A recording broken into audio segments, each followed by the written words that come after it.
Good morning, everybody. Let's get the camera turned on. That'd probably be a good thing, huh? Good morning, everybody. Let's get the camera turned on. That'd probably be a good thing. Let's mute that as well. Harry Narwhal, hello, hello.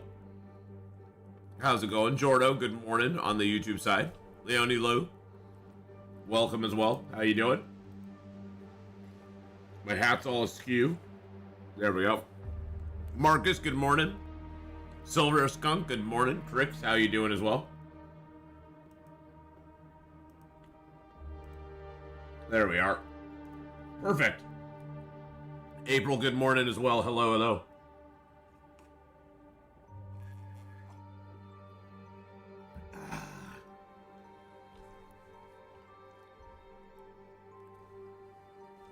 Your icon that you have, Marcus, it looks suspiciously like Jordan Peterson. 654, how you doing, buddy? Hello, how's it going? All right, well, we are going to get back into Long Dark today. I would like to apologize. We did do our AD&D stream yesterday. Unfortunately, with all of the stuff we had to have open with it, we couldn't get it streamed on YouTube. So it's up on YouTube now, but unfortunately, it looks like it will only stream to Twitch as a platform stream because it basically, we couldn't get any sort of good frame rate when we were trying to stream it to both platforms because there was so much other stuff going on the computers that it just basically froze everything up. It is Jordan. Okay, it is Jordan. Okay, I thought so. It looked like it. Alrighty, so we're gonna get it back into our Let's Map It run. We're at day 258 in Bleak Inlet. We've got a pretty good map of Bleak Inlet going on so far. Janelle, good morning as well. We are at the we're at the cabin here. Oh, nice, very nice. Okay, so we're at the cabin here in the woods. We're in this cabin right over here, the rose hip cabin. I sort of want to go. We've mapped up all that. We didn't run into the Timberwolves, which was weird.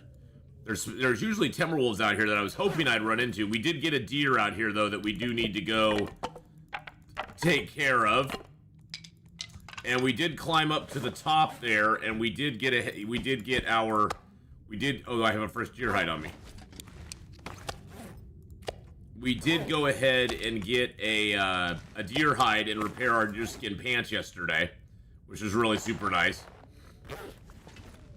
We do have a couple pieces of clothing we need to rip apart, and then we do have enough. To make our deerskin boots again. You probably have every map committed to memory at this point. Most of the maps I do, yes. Zone of containment or zone of contamination. Little sketchy on that. Forsaken Airfield, I know pretty well. The new zones, I'm still a little fuzzy on in certain places. To be honest, Bleak Inlet is one I'm not as familiar with as some of the zones. Just because I don't come here very often. Foot of snow over the night, Zilla. Oh my goodness. Well, I mean, hey, if you like the snow, that's great. And how you doing this morning, Mr. Pyro Ninja? How's it going, buddy?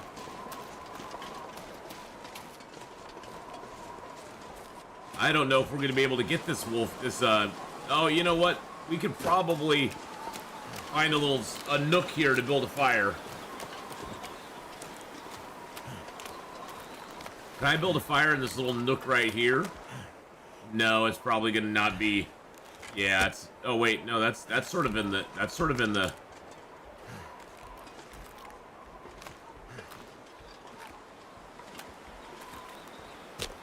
of protected. Yeah, let's do it right there. We are gonna invest a lot in this. Aren't gonna invest a lot. Finding a nook is begging for the wind to change. Yes, it is, Rusty. It truly is. It's basically saying, hey, wind, would you like to change and blow this fire out for me?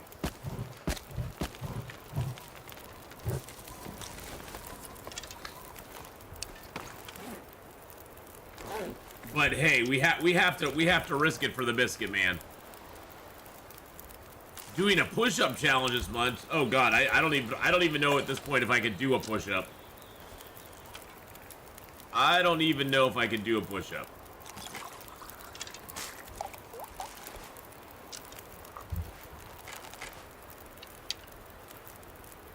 $2,000 in a row or just 2,000 overall?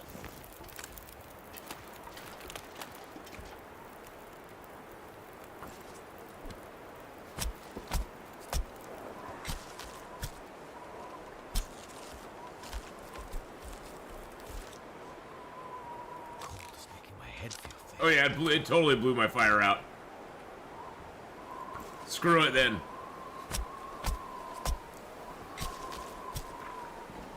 We're going for it. That seemed like way longer than 5 minutes. I'm just saying. I'm not saying nothing, I'm just saying that seemed like way longer than 5 minutes. I think the game lied. Nice! Valor, how's it going, buddy? 140 done so far, my chest hurts bad. You're cozied in and loving it? With your foot of snow outside?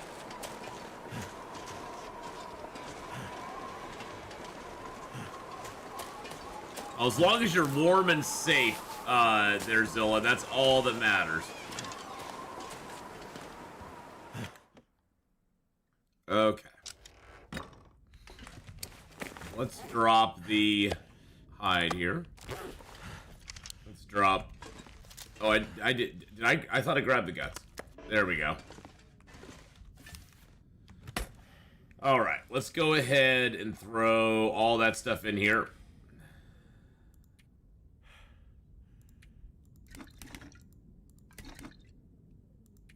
I've got 2 pry bars on me. I guess I can rip one of those apart, probably.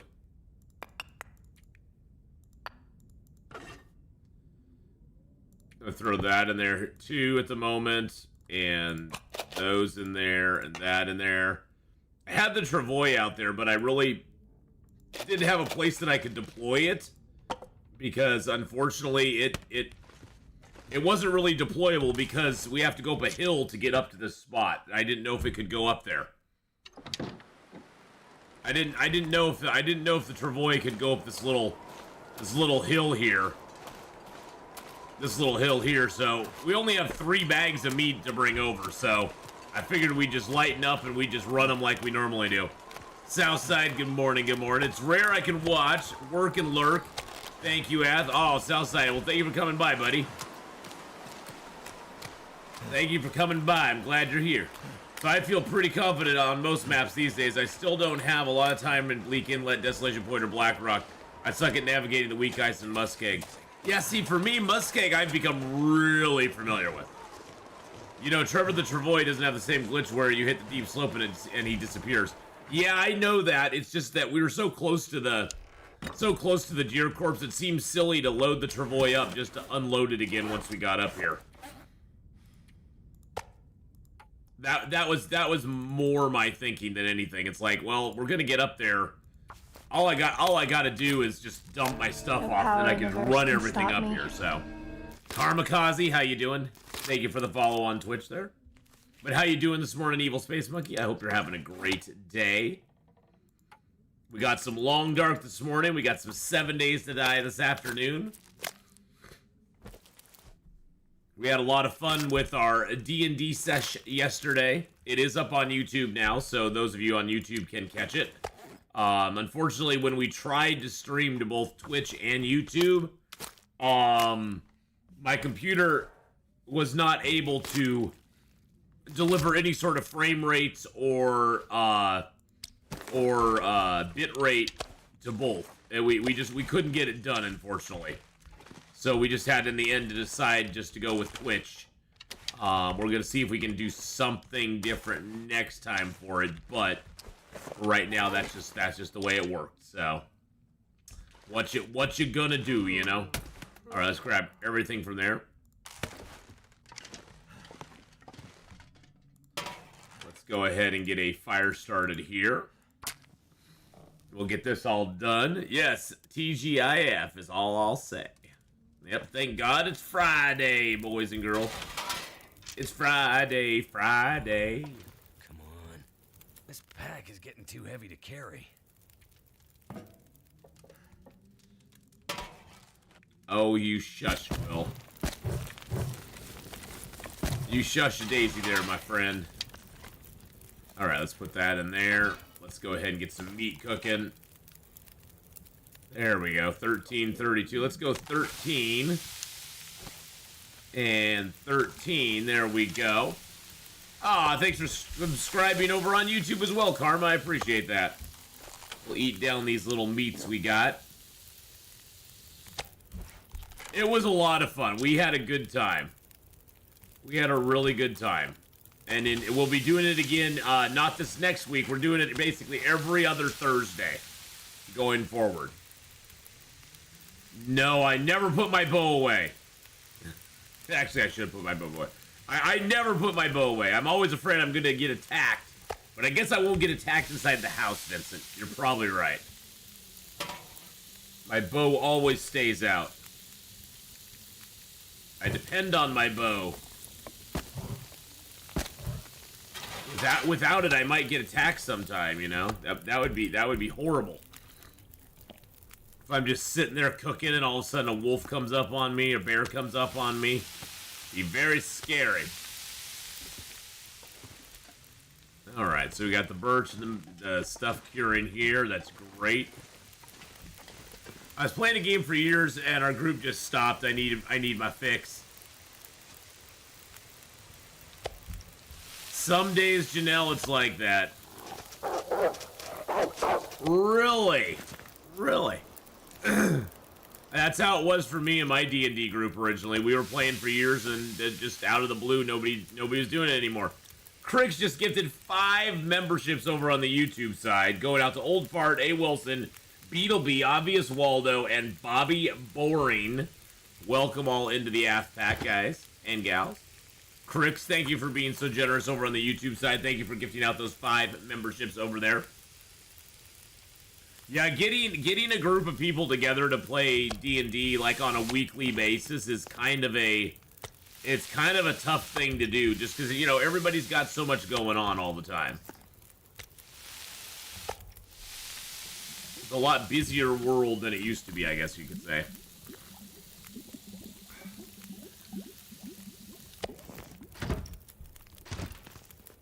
Alright, there we go. We got some water. We got an hour of fire left. Let's put a liter in each of these real quick. There we go. We might as well not waste the fire.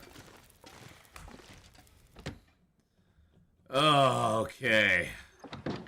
And that ducky hug did not work because I was inside. I was inside. I knew there was no duckies inside. Now we got food over here too, which is super duper nice. Is it clear out? It is semi-clear out. Alright, so we map down to there. We sort of need to map that area there. But we'll need to head over that direction before we do it.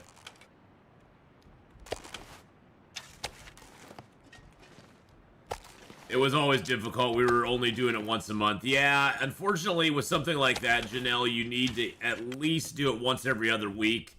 Or, you know, ideally once every week, just because between sessions, you'll kind of forget what was happening, you know? You won't really remember everything and then you gotta spend a whole bunch of time, like, catching up on, you know, what's going on and stuff like that. My brother's girlfriend plays in 2 games and runs a game. Holy crud. Now that's busy. That's getting busy. Alright, there's that. Pick up some wood here. We'll see where our weight is at. We do need to go in and we need to rip apart a couple pieces of clothing real quick. Got this coat that we need to just take apart. Beachcombing is massively OP these days. Each cycle I've gotten 2 birch and a maple. Yeah, it's just, I personally, Evil Space Monkey, I think beachcombing on Interloper is a little bit overpowered.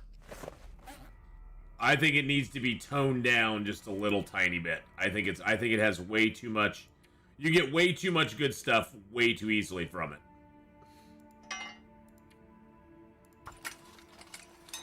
She streams the one she runs in her DM for the other DM, and her DM for one of the other games streams it. Gotcha. Yeah, it was fun. The stream went really well. It was fun. You know, having games and Alicia and Hawkeye and Pandasaurus Rex all join us, and of course having Valor be our DM, which is great. So, what gloves am I wearing? I'm wearing the fleece mittens. When the bear attacked us, Vincent, it knocked our rabbit skin gloves to 9%. Which in that instance, it's better just to rip them apart. There's no repairing them at that point. You can repair them, but it's cheaper just to rip them apart, get back a rabbit skin, and then just, you know, remake them when you can. So, yeah, I went ahead and just I had actually found a pair of fleece mittens in this zone, so I was like, and my boots went away the same way. So, yeah, my boots, I got nipped by Timberwolves enough time that my boots just basically were not worth repairing either. And so I found a pair of work boots and a pair of fleece mittens in this zone. I was like, well, I guess I'm going to use them. Karmakazi, thank you for the Twitch Prime sub as well. Holy crap. 94 just subscribed. Subbing up over on YouTube. Following and subbing here on Twitch. Appreciate it, my friend. Thank you so much. Let's go ahead and get a little sleepity bye. But yeah, this zone has been a rough zone. Let's just put it that way, Vincent. It's been a rough zone on us. Bleak Inlet is not a zone you come to expecting not to lose some stuff.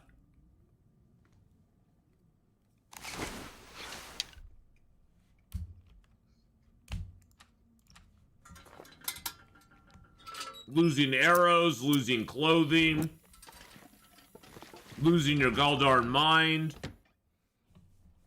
You know, things like that.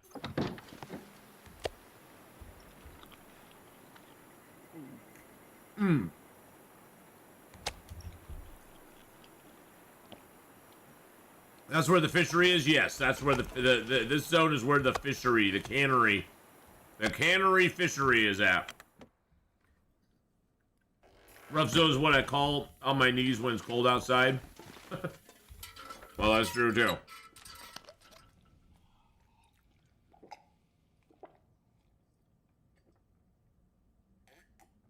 My second least favorite zone. I mean, I don't mind. The funny thing is, I think this zone is very well made. If not for the Timberwolves, this zone would be really great. This zone would be really great. Hey, Skylit Love, how you doing? I'm doing good. What's the deal with repairing hatchets and knives at the cannery these days? Is it true you need a piece of metal for 50%? As far as I've been ever able to tell, you need a piece of metal just to repair it up to 100. So, with the milling machine, I don't know. I don't know. Maybe there is a percentage, but I've never failed to get it all the way to 100 off one piece of metal. But then again, I don't let my hatchets and knives wear down really super low. Personally, I don't find the milling machine to be that great of a thing, especially on Interloper. The struggle to get to the milling machine just to repair your stuff, it's easier just to go to Forlorn Muskeg and craft new items, in my opinion. I'd rather just go there and do it. Alright, we are going to take those and those with us. Hey, Brian, how's it going, buddy? Take a water bottle with us. We're at 52 right now. Okay, that's not bad. That's not too bad. All right, let's get our bow out. Snow's out, bow's out, boys and girls. Let's go. You got a hacksaw from 28% all the way to full with one piece of metal. Yeah, I think the milling machine, it takes one piece of metal just to repair it all the way to 100%. I don't think there's a like a minimum maximum thing. I mean, it does make the milling machine OP. I mean, so the milling machine is really great, don't get me wrong. It's just, when you weigh everything against itself, if metal was a super scarce resource, I'd be like, alright, that's the perfect way to do it, but there's so much metal in the world that you could, you know, more easily gather the metal and the cloth, take it to the forge in Forlorn Muskeg, and craft yourself 3 knives and 3 hatchets. Not take any damage to your clothing, never have to face a Timberwolf, never have any of those problems that you'd have coming into this zone. This zone is just a lot, if you're not on Stalker, Voyager, or Pilgrim, this zone is just a lot of hassle for a minimum amount of reward, in my opinion. There's just not enough to justify it. Especially when you hear those Timberwolves go, "Arr!"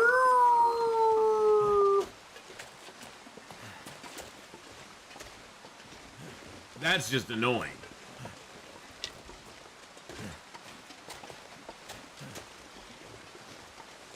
Can't feel my hands. Like that one right there. See that Timberwolf over there? See that bad boy? And that bad boy right there?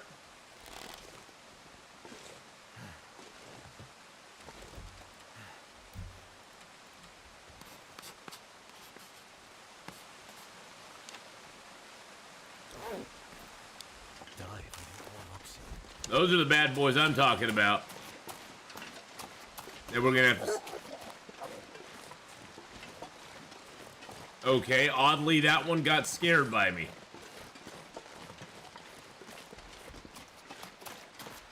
Oddly enough. Okay. I mean, I'll take the small victory. He knows who he's dealing with. Like, oh god, it's that dude.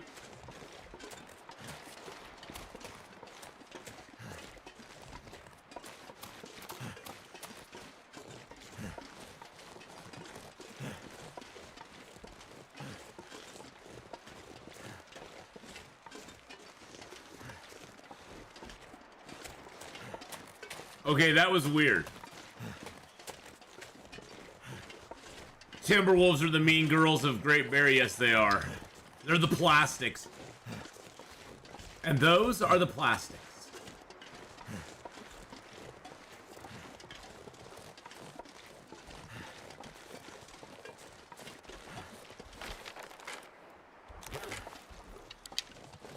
When we were here last time, we couldn't, Yes, I've seen Mean Girls. I love that movie. Mean Girls is an amazing movie. I mean, Lindsay Lohan's a little fruity loopy at this point, but Mean Girls was a great movie. Doesn't change that Mean Girls was a great movie, so. And now they're like remaking it or something. It's like, really? No, no. I will refuse to go see that.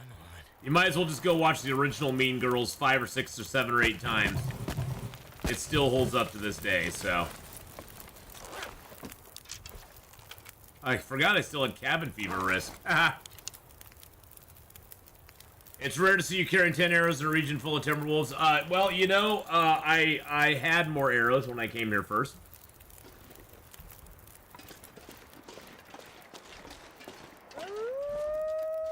I had more arrows, originally.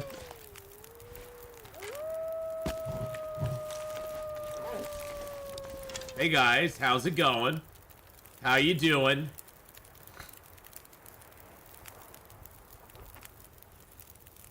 I see you coming, but you aren't like running, you're just like walking over here for some reason. So are you broken just like your other friends? Yeah, it appears that you're broken just like your other friends. Okay, well, you know, broken Timberwolves are still Timberwolves. Okay, that one was running.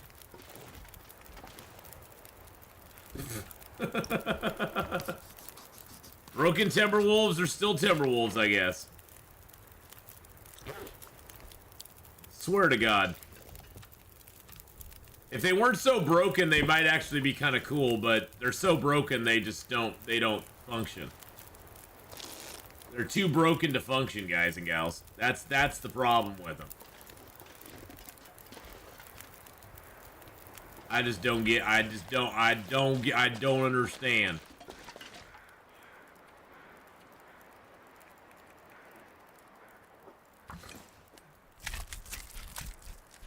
That one's got the zoomies. He's a zoomer. That one's a zoomer.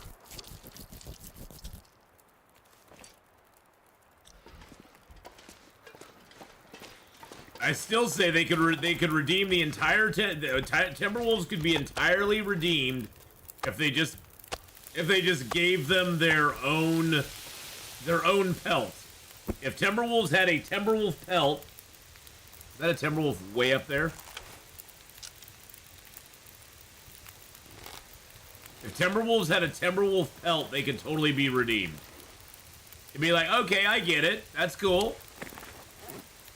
You got your own thing going on.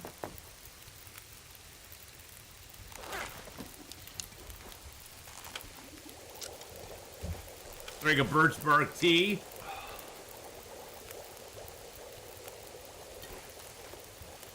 Just help us get a little health back, because why not?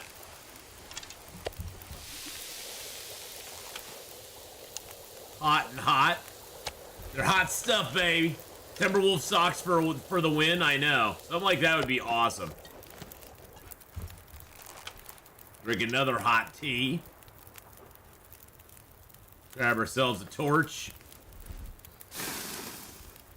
Or two, since it's kind of nice out right now. We did get a nice little map here. I wonder if I need to map this area back here. I'm not sure. Timberwolf scarf. I see. We got enough scarves and hats, though. I think the underwear, socks, or maybe a Timberwolf vest or something would be cool. Like a Timberwolf vest that we could wear as a shirt.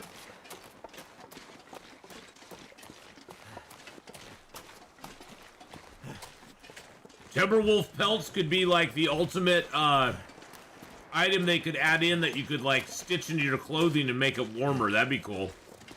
Oh yeah, we needed the landslide. The landslide shut me down, baby. There we go.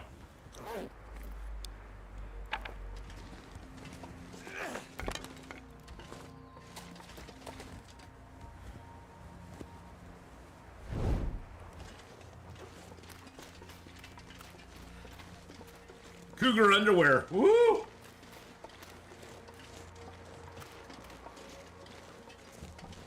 Danger's a little dirty, but you kind of like it.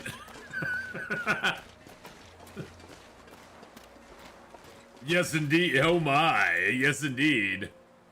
Oh, my, my, my.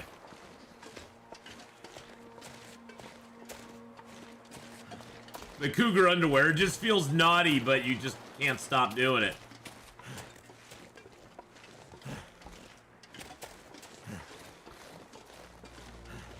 I don't think George Takei would be excited by the prospect of Cougar underwear. He might. You never know. George is an interesting fella. You never know where his proclivities may lie. He may enjoy some Cougar underwear. Who's to say? By your experience, how often do you kill a Timberwolf outright if you shoot it? I'd say it's probably about 50% of the time, at best. At best, at 50% of the time. Excuse me, sir. I think I've gotten better at it over time. I'm gonna say that too. I think I've gotten better at shooting them over time, just because I've gotten a little more used to where to aim with it. It's really hard to hit them in the head. That's the hard part.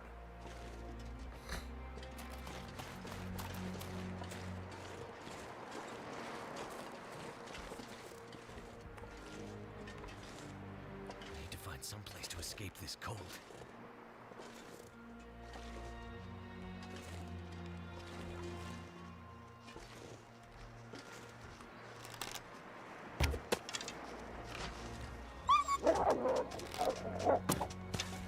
Dang it. my aim was so off. It's just their movement is so erratic, it's hard to aim at them, I think, is the thing that's really frustrating with them.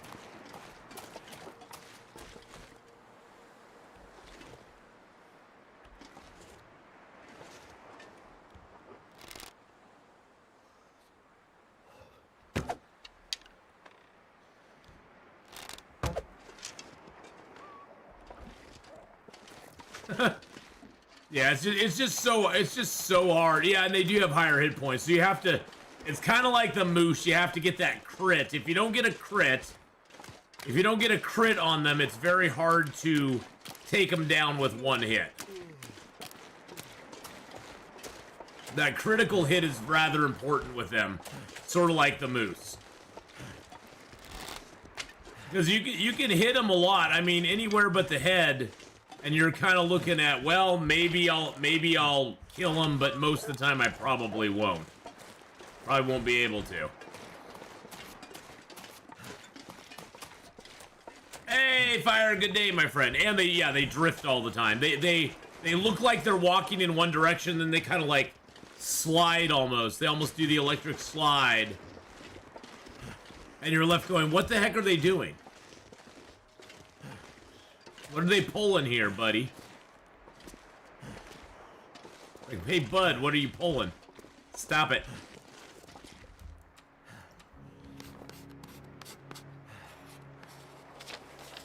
Oh, the Timberwolves are, well, you know, they're Timberwolves. They do their Timberwolfy things. See, all I need to get is this little area right there. And we'll be good. I think there's another pack up here, though.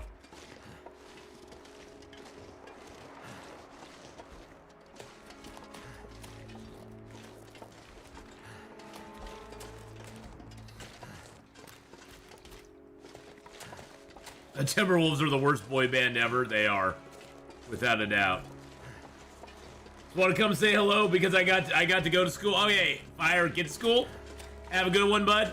We'll see you later on.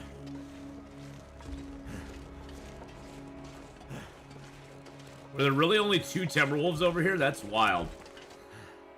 That's wild sauce.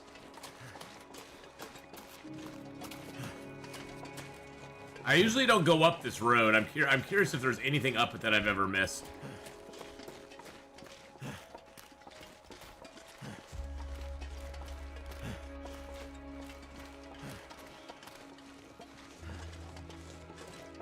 I don't know. Maybe there is. Maybe there isn't.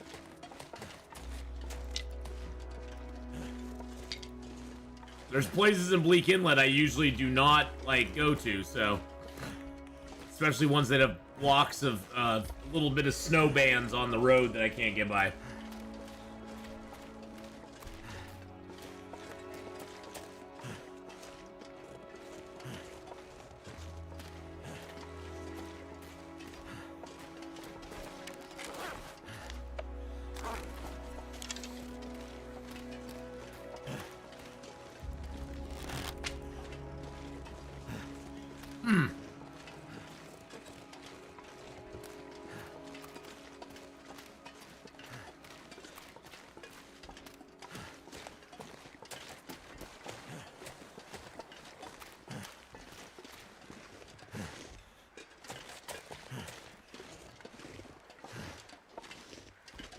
Oh, the Coast Mountain Road. Nice.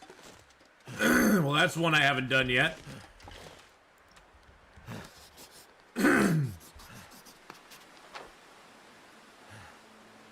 Interesting. Oh, yeah, I've been to that little cabin there. I just kind of wanted to come up here and see what was up here.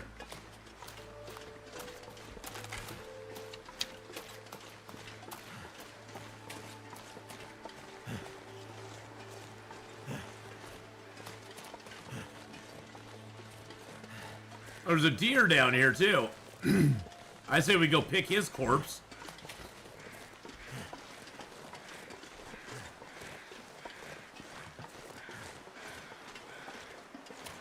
If we can. I don't know if we can or not. I guess we'll see.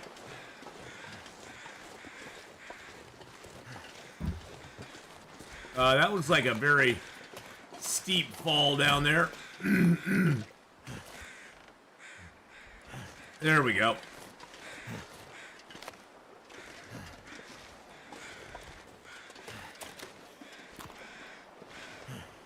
I don't think I've ever been over here. Feel tired. What? How much wood do I have? Ooh, I don't have a lot of wood, do I? And I'm freezing cold out here right now.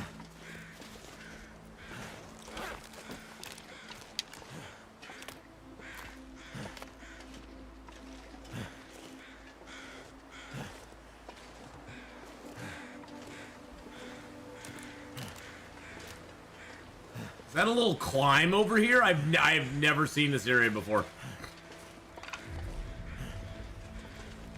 I do not even. Okay, this wind is really annoying me. Oh, am I heavy too? No, I'm not heavy. I've never been over here. This is a spot in Long Dark I've never visited. I don't even know what's over here. It may be a cave. I've never been up here ever. Never ever. There's no reason to go over here. Oh, you gotta bust through this? You gotta cut through it with a hatchet or something? Oh yeah, you have to cut through it with a hatchet, don't you? Or can you make your way through it? Oh, you can't make your way through it. You gotta cut through it with a hatchet. Unless you can get up high enough, I guess, to climb over it, which I guess might be a possibility.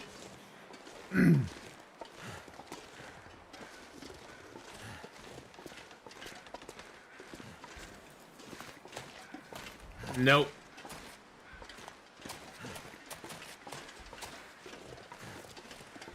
Not on that side, anyway.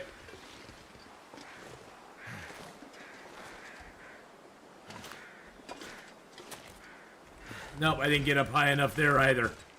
Well, let's get a little fire started and cut some brush down. That's the path used for As the Dead Sleep.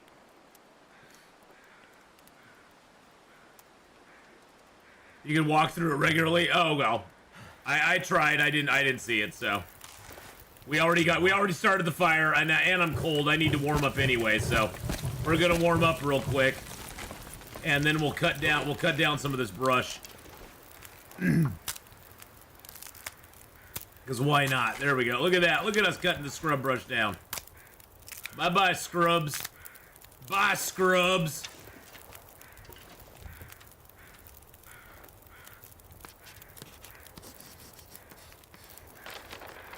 That's like just right. So that kind of leads us right over to that, doesn't it?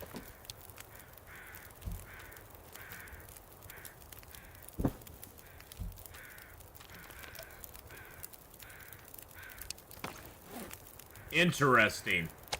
But you're saying you can just walk through it, a certain Zer. Well, that's good news. Good to know for the future.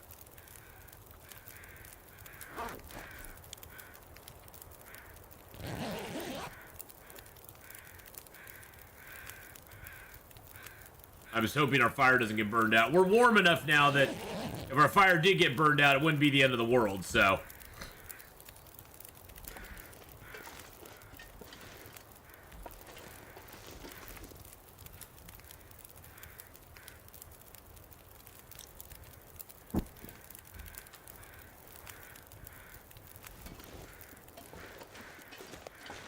Very cool little pass, though. I like that. It's the secret mountain path.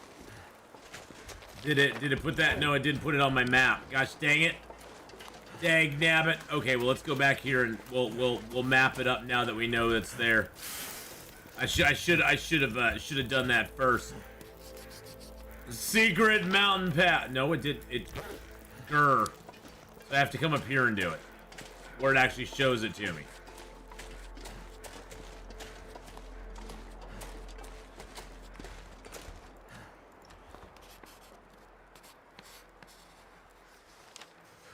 Oh, so it's not gonna put it on the map.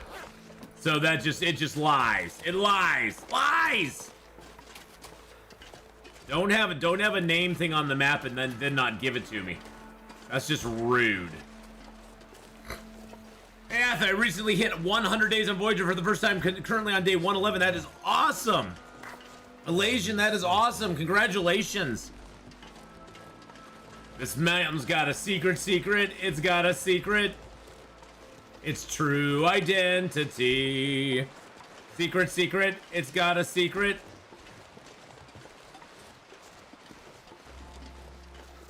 It shouldn't be on the map after all. It's a secret. It is a secret, secret. It's got a secret. I've actually never taken this little pass, so. Fingers feel numb. It's kind of cool.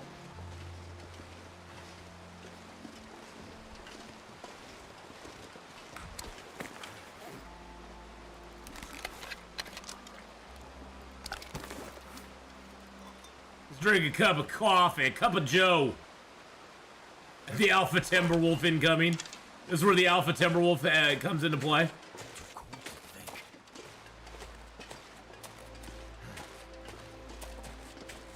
No Alpha Timberwolves, okay.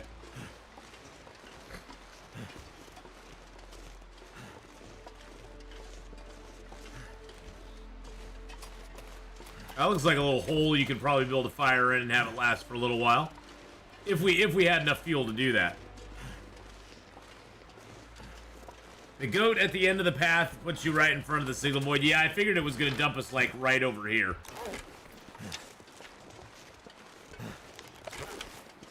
Hey, at least we got our cabin fever risk gone.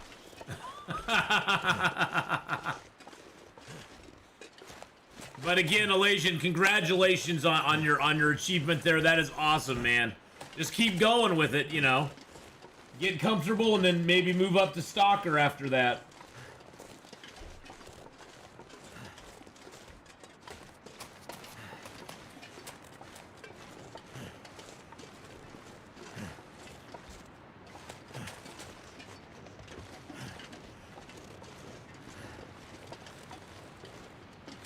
Yeah, the cave is actually right beneath us.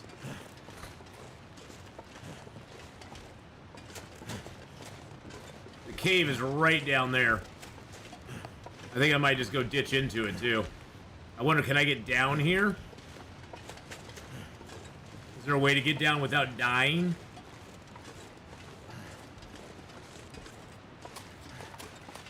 I don't see one.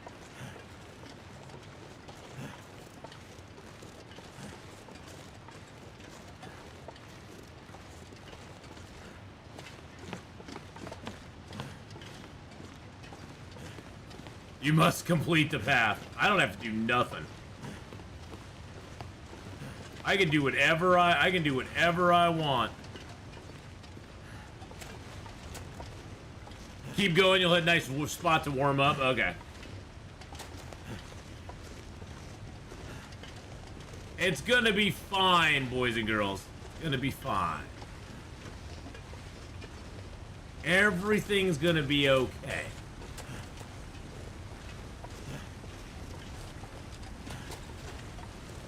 Oh, hey, there's a little place here with a book and stuff. There's some planks and a book. And a bed. It's not warm, but hey. The penitent man shall pass.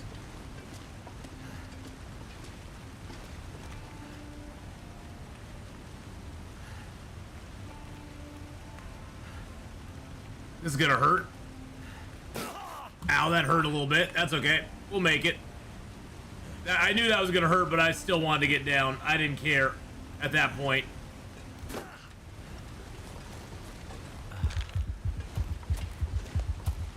Ah, there we go. Oh, yeah, feel the power.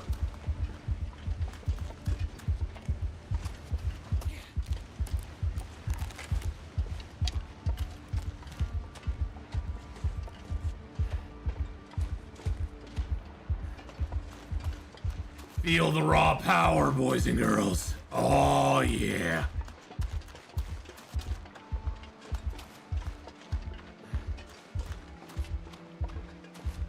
I will need a fire when we get inside here. Oh, look, there's deer hides and guts and stuff in here for us. All right, let's go ahead and drop the...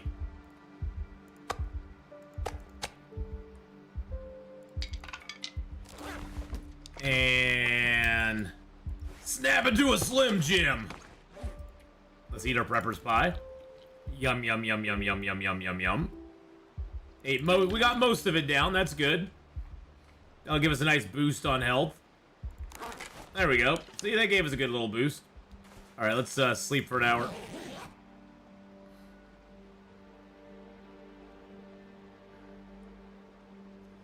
It's interesting. I wonder how many people play long runs versus short goal-based runs. I've never been one for long runs. I like goal-based challenge runs, and then I just start over. Starting over can be a lot of fun. That can be some of the most fun in Long Dark, for sure. Close my eyes. Yep, we're gonna close our eyes for 10 hours. How does that sound? We'll just do it for 9. Let's do it for 9 hours. We'll do that. Oh man, there's the storm.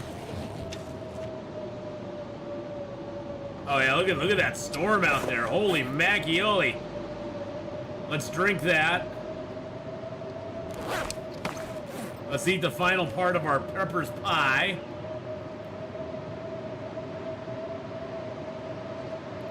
Let's get into our backpack here. There we go. Pop out a couple of those. Pop out another coffee. Put away one more of those. There we go. Woo!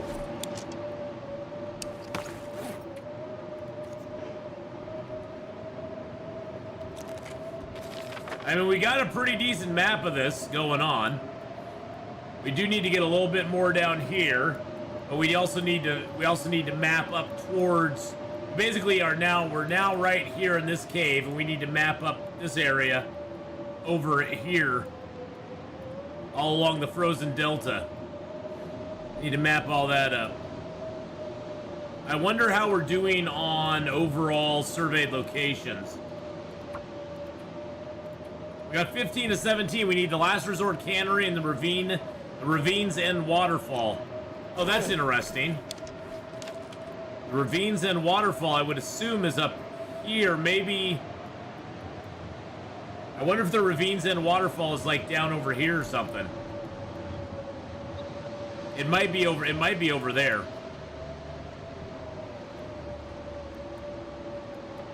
And it still says we need the cannery, which I don't have yet. Oh well. And it looks like it's actually cold in here now, which is interesting. Probably because our clothing is not the best. It is probably very, very cold out. Let's see what we got out here for temperatures right now. I'm super curious now. To get it this cold inside the cave, yeah, I'm guessing it has to be negative 90 to 100 outside right now.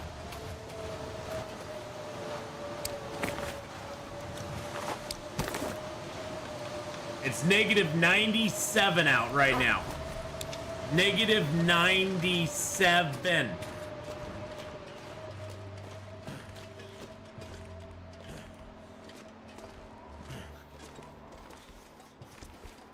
Oh, now it's not bad. Oh, the storm just passed. Wow. You just witnessed the storm passing us by, boys and girls. That storm got so cold that we actually got cold inside the back of the cave. That's how cold it just got. The inside of the back of the cave was freezing. Oh look, we have some more charcoal here. Nice. We got our couple of fresh hides here. We'll get those kind of like appropriated out here. And we got our cured birch. Yeah, if you touch the corpse, you do start the decay timer, Mike. If you don't touch it, it'll last forever, and you can feather farm it for eternity.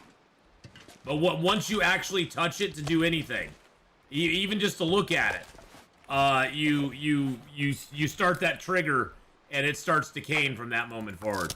What would you say the most difficult thing about Interloper is compared to lower difficulties? I think what throws a lot of people off Elasian, especially in the beginning, is just the lack of what you start with. I think Stalker. I think they should change up Stalker and give you less things to start with on Stalker. Pilgrim and Voyager and Stalker very much teach you that you're going to start with a bedroll and matches and a flare and some decent clothing. And I think people would be better served if it didn't start with all of that stuff. I think that's one of the biggest shocks to most people who start Interloper is just the lack of things that they have when they start their Interloper journey. Is kind of like, oh my god, I literally have some clothes on my back and a can. That's all you start with on Interloper is a few, like 4 to 5 pieces of clothing.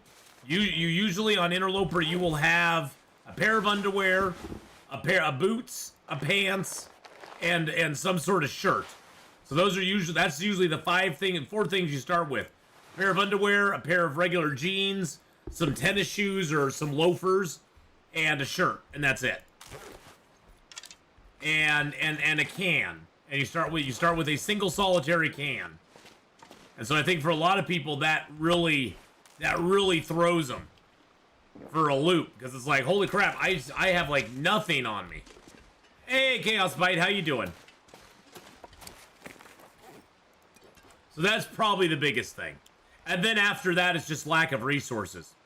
You know, you don't actually have that many resources. Yeah, and that's the thing, is getting over that first hump and finding your bedroll, your matches, gloves, a hat, you know, some other pieces of clothing even, you know.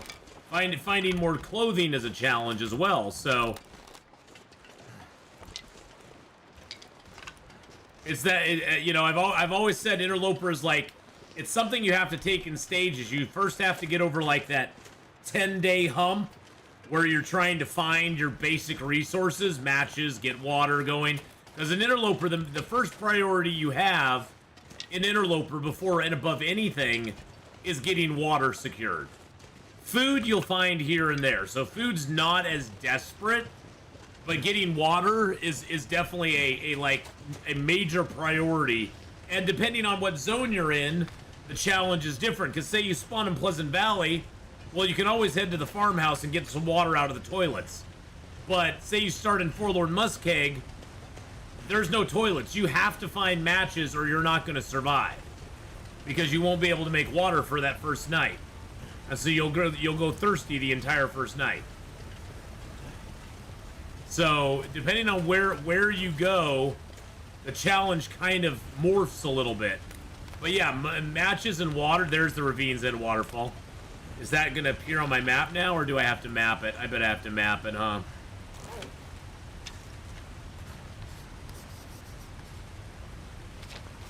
There it is. Perfect. I had a feeling that was the Ravines End waterfall there. So yeah, just depending on where you spawn in Interloper is also a big variant as well. Because there's certain spawns, I think, that are way better in Interloper than others. You know, you spawn in Blackrock, you're gonna have a lot harder time surviving than, say, if you spawn in Timberwolf Mountain or Milton. Or not Milton, or Hush River Valley. See, personally, Hush River Valley for me is like the ideal spawn. I will take a Hush River Valley spawn over every other spawn in the game, pretty much. Because Hush River Valley just has so much good stuff in it. But I also know my way around Hush River Valley really well. Ash Canyon is another really good spawn. Lots of matches. You can push to go get that bedroll. There's lots of good reasons to spawn in Ash Canyon. And then the biggest, yeah, you do not get to choose your spawn region in Interloper. Interloper throws you into a zone. The other thing I like about Ash Canyon spawns is you can go Ash Canyon. Hopefully, if you get a bedroll in Ash Canyon, you can then head to Timberwolf Mountain and go to the summit.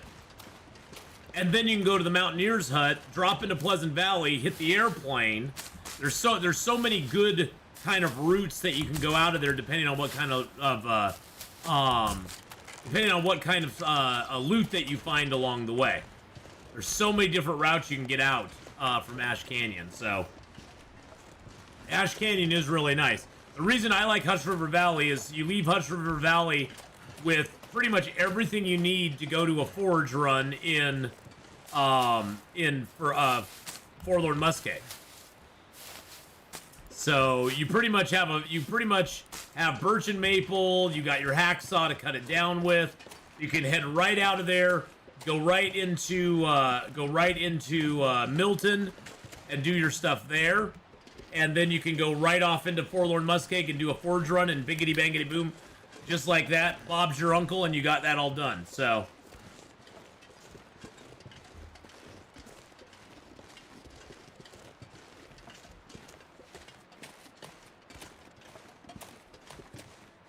Hey, Tegeta, how you doing? Hello, hello.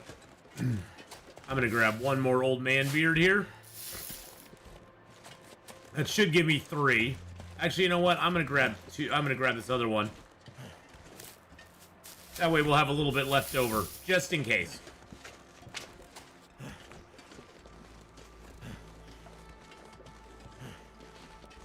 Well, and that's the thing is, you know, Hush River Valley has a guaranteed hacksaw. Yeah, and the guaranteed bedroll in Hush River Valley as well. On Interloper, that moosehide satchel does not spawn in Hush River Valley, unfortunately. It's only a thing that spawns on Pilgrim, Voyager, and Stalker. Oh man. Hey, look, there's my heavy hammer. Those are cured now. That's nice. All right, so let's go ahead and drop these here. This is sort of a gathering spot for all my gear because this is where we're gonna come out to go to Milton once we're done with this zone. All right, so I've got 2 cured deer hides there. I got a 3rd one there. Let's drop some of this cloth here. I wish there was a better way to do this other than just dropping it on the ground, but unfortunately there's not.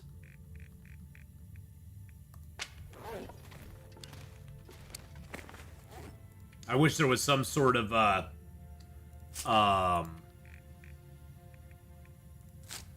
bag or something here that I could put this stuff in, but oh well. That's just life. That's life. Like it or not. Sounds like I need to learn the rest of the regions then. I still have never been to HRV, Broken Railroad, Coastal Highway, or Desolation Point, but I'm pretty comfortable in all the other regions, so I guess I should explore them on my Voyager run. Yeah, you definitely want to explore the zones that you could possibly spawn in on Interloper. All right, we've opened all the cars. Yeah, I've opened all the cars in this zone, so we don't need the pry bar any longer. Pry bar is just now a non-necessary item. So we'll drop that here too. There we go. Have you heard of the Do You Even Lift Bro tournament? €200 cash prize for first place. For first place, what? From 22 Atreyu. Huh, interesting. I've never heard of that. But then again, I'm here in America, so I don't hear about all the fun stuff. I don't hear about all the fun things that go on around the world. You want? I mean, you can DM me the link. I'm not gonna do anything like that. I'm old and crusty, and I don't work out. It's in Euro, just not to argue about exchange rates. Oh, okay. Yeah, you can DM me the link. I wouldn't mind. That'd be fine.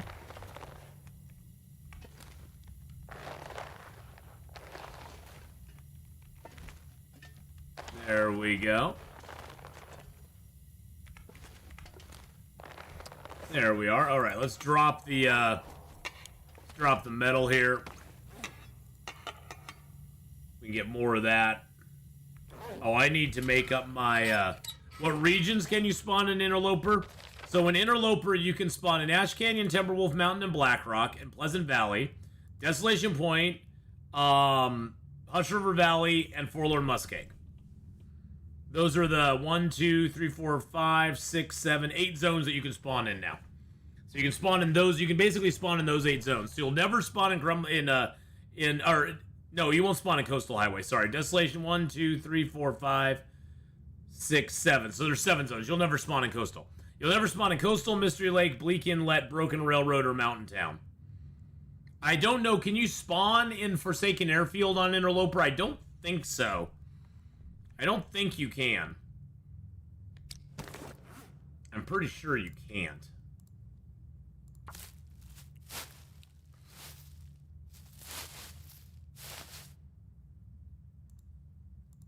I'm gonna craft up that mushroom real quick, too. Okay. What's our weight at? 44? That's not too bad. We do actually have extra maple on us. Let's drop that. Ooh, I got some in my eye now. That's always fun. Let's drop the extra maple here. I'm gonna take one of these birch with me. Those birch are all, like, crooked, aren't they?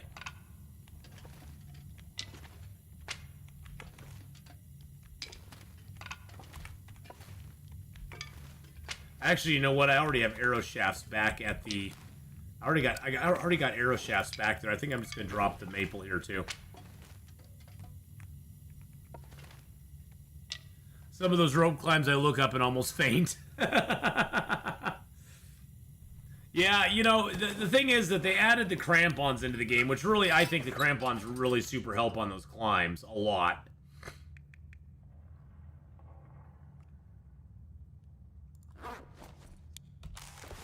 All right, let's drink up and get out. Let's drink up and get up.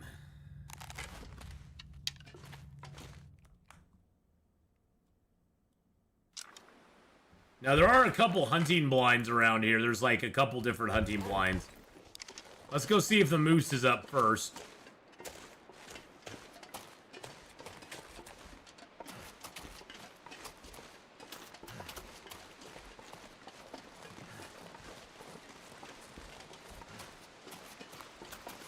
Oh, Moosey, I'm home.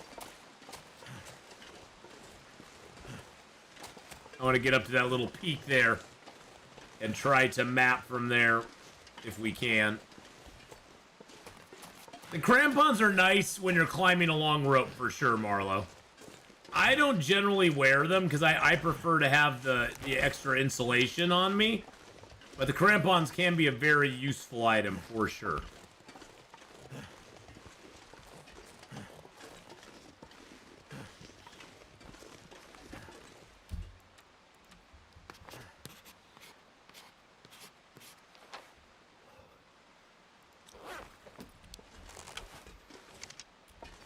I just don't like the crampons in general, though, because they don't really... they don't really help me out beyond the climbing.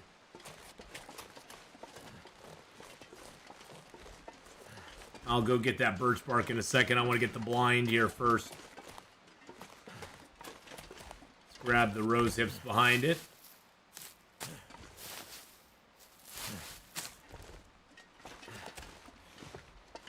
Grab the flare. And this here.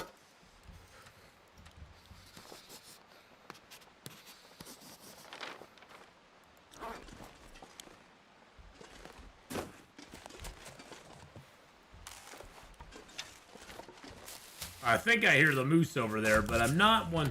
Yes, I do. That was a moose. I heard them.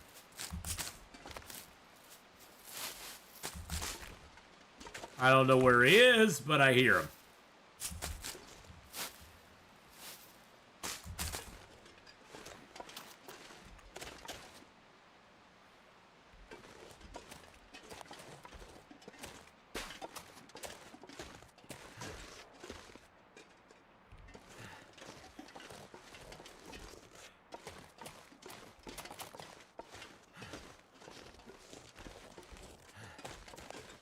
There he is. I knew I heard him around here somewhere. I'm actually not gonna go for the moose right now. I don't really have the fuel to do a moose. I really don't need a moose hide. I don't want to say he's not that important, but he's just not that important to me.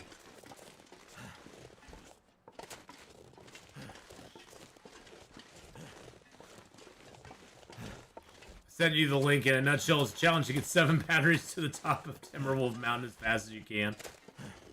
Sounds like an interesting one.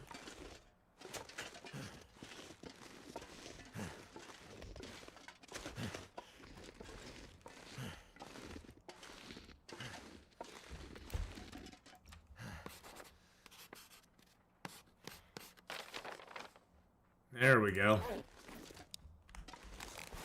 Now, Mr. Moose, I don't want any trouble, buddy. I don't want any trouble, Mr. Moose.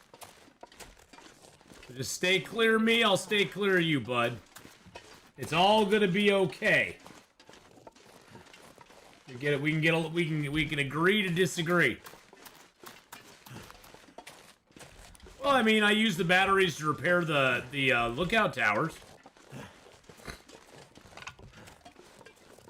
I actually usually look in the cars, Evil Space Monkey, to find him if I can.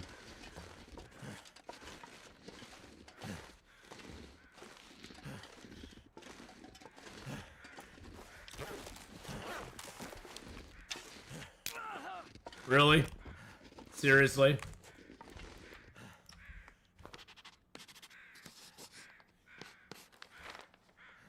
Yeah, we still need that area out in the middle, but that's okay. We can get that. We can get that anytime. We're gonna go to the cave here.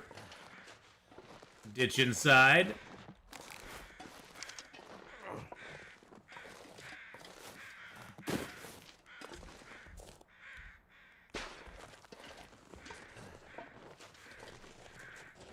Ditch inside here and get warmed up. Chill out for a minute. New location discovered. Cave. It's just called cave. It's not a special cave, it's just a cave. That's all it is. It's just a cave. And see, we got this area over here. We can climb up the hill over here above the washed out tower trailers and get a huge map on that. There's also a hunting blind over here as well that we can go check out.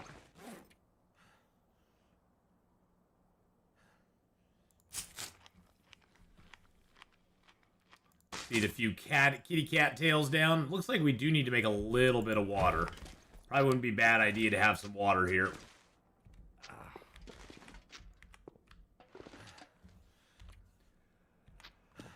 Let's go ahead and get a fire going here. We have a book to start it, so that's always good. Books are always a nice fire starter.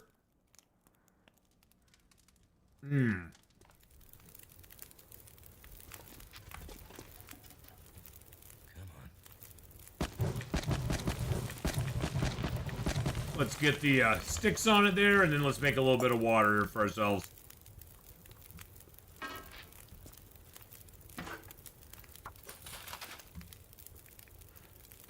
There we go.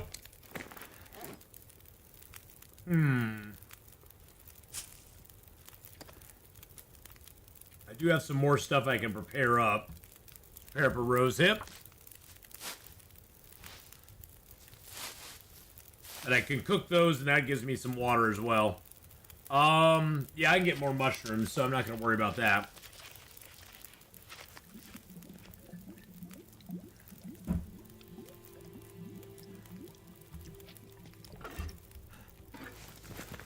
There we go. Get a little more water going here.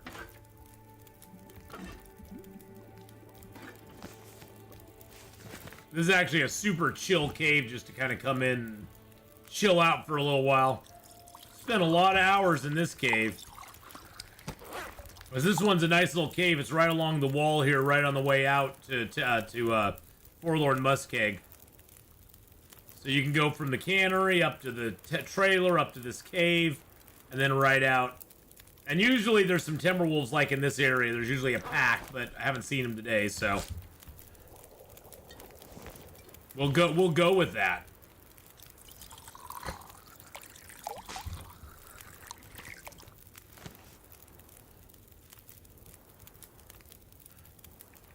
Let's get a little more water going.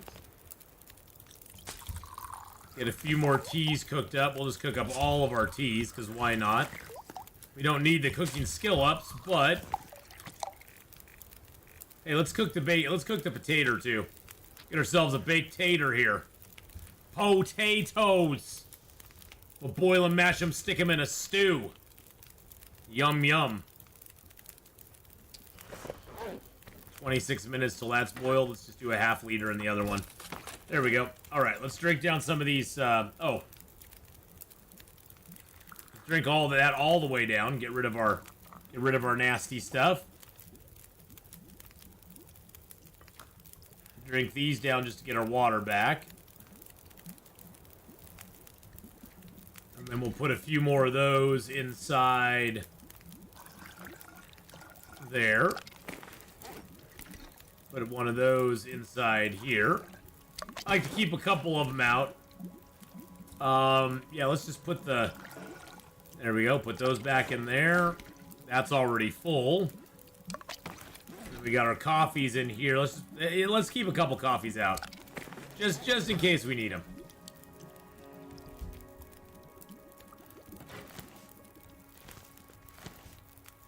Perfect. We do have a little bit of a sprained Anki. Our poor little sprained Anki. My save during the update was damaged. Couldn't finish Signal Void. Oh no. That sucks. By the way, I didn't ask, how was your experience for the first session? What, not too hard? Oh, it was good. It was a lot of fun, Valor. Valor, we had a great time. We had a great time. It was so much fun. On Interloper, energy drain isn't so bad, but on Voyager, I always keep an emergency go drink when climbing. Yeah, Interloper actually has less fatigue loss than Stalker, Pilgrim, and Voyager does. You lose your fatigue less quickly on Interloper than on the other settings, but there's not as many like coffees, go drinks, and that sort of stuff for you to get your energy back up on Interloper either. So it kind of fits with the game that they don't give you as much options for getting back your energy as they do on the other difficulty levels.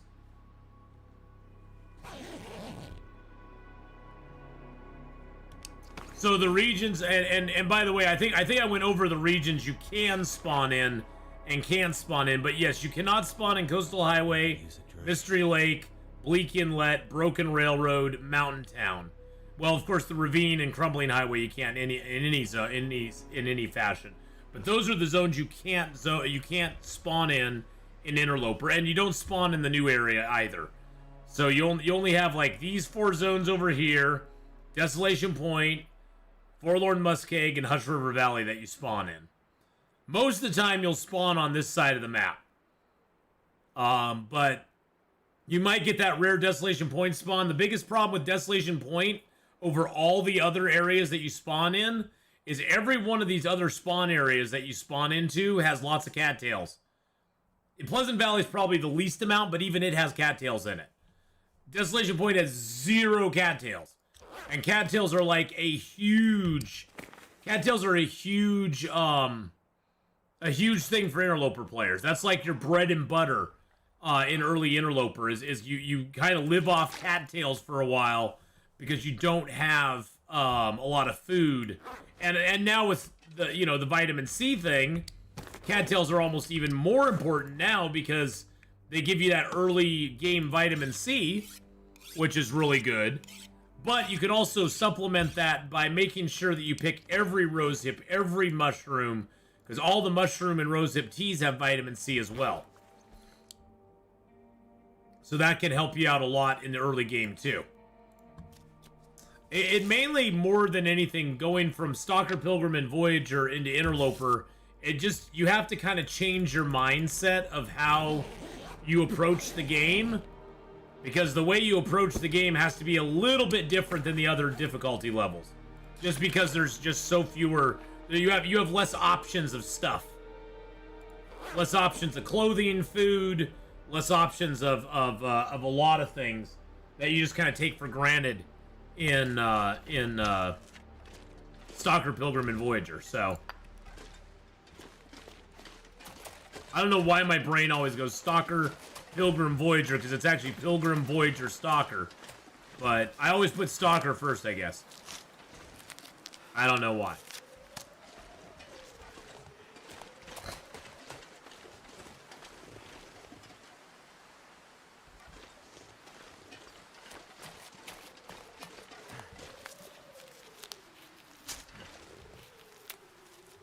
We'll grab these mushrooms, because why not?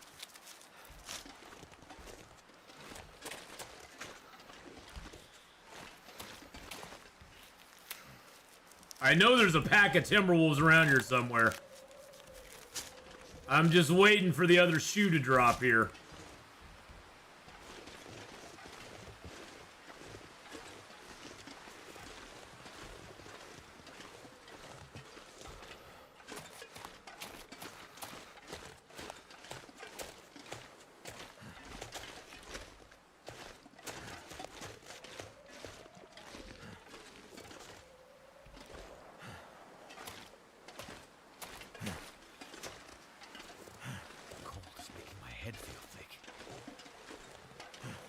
I know it is, bud.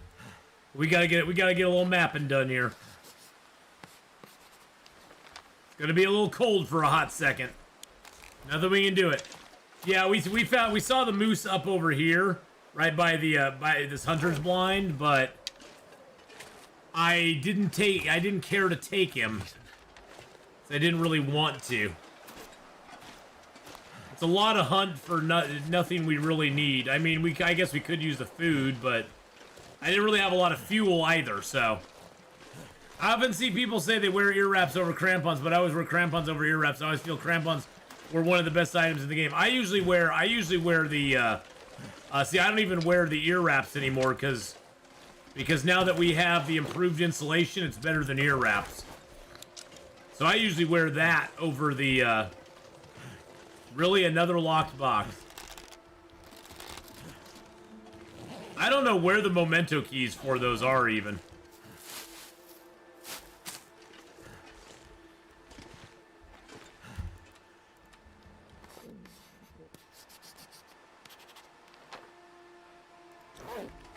There's two locked boxes, and I'm not sure where the damn memento keys are. I guess I need to look around for those a little bit more. Hey, one cute Viking, how you doing? Ear wraps have always been kind of hard to find, but I think with the most recent version of the game, they're a little even harder to find than they were before.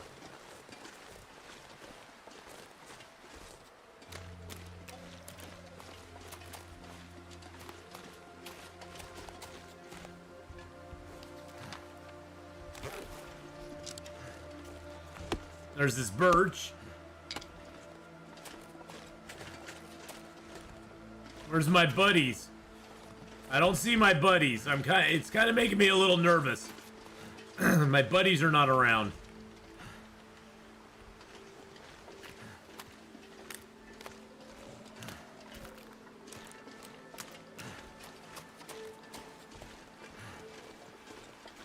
Hello, Timbers, my old friends. I don't know where the Timberwolves are. It's kind of scaring me a little bit.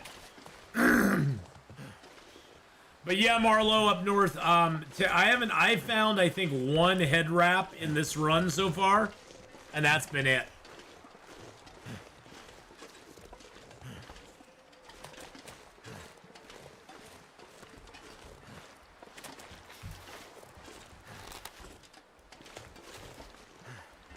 I found no others. Want to know where the keys are for the box? Sure. I just look it up otherwise, so. Crampons are really nice. I mean, crampons are really nice, but I don't use them too much. I looked at the cars on the bridge. I didn't see any there. I went all over those cars on the bridge. I thought I did anyway. Maybe I missed something. Then again, sometimes on Interloper, they aren't there. That's the other thing, is sometimes on Interloper, the stuff is not as easy to get. There are boxes that have no keys on Interloper. Like the one in Broken Railroad, there is no key for that box that's in the Bear's Cave. There used to be, but there's no key for it any longer. That was the box that you could get the that you could potentially get the handgun out of, and they took that out of the game. Gotta go. So, yeah, unfortunately on Interloper we don't get the luxury of some of the things that you get on some of the other difficulty levels, which really sucks.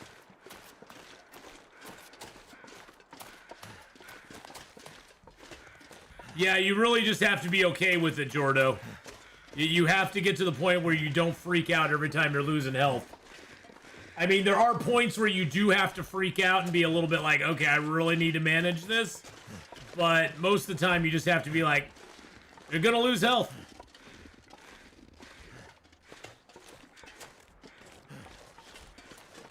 There's also one up top in the visor by the radio tower through the ravine. Yeah, see, I looked at all the cars up here, and I didn't see nothing.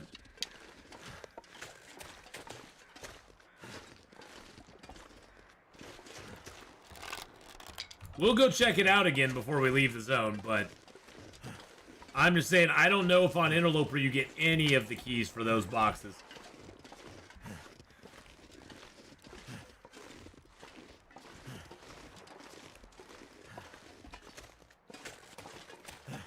I want to get to the top here by the stump and map that out. Oh, I'm sure on Interloper it'd be a rock. That's what we get on Interloper boxes. They're like, oh, here, have a rock.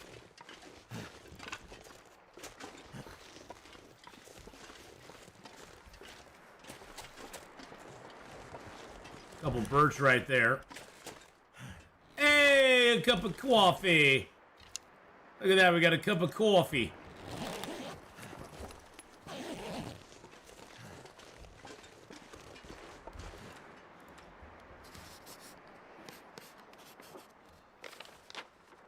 There we go, that helped a lot.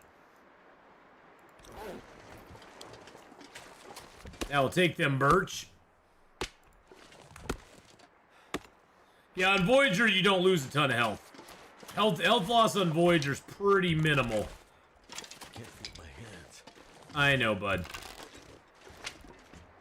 I know, Will. Your hands are very cold and you're very sad. And life is tough.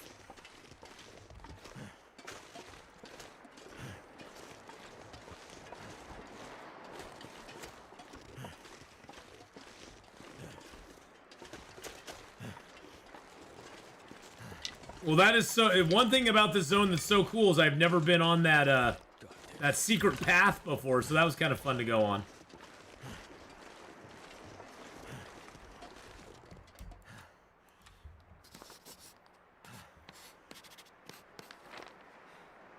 That eliminated a bunch of that. Now we just have that area there, and we got this area out here on the lake. Is there a Polaroid for this zone? I can't remember if there's a Polaroid for this zone. I thought there was one that took you up to here and then you had to map it, but maybe I'm wrong. There is a Polaroid for this zone. I haven't found it yet either, and I've been almost everywhere you can go on this zone.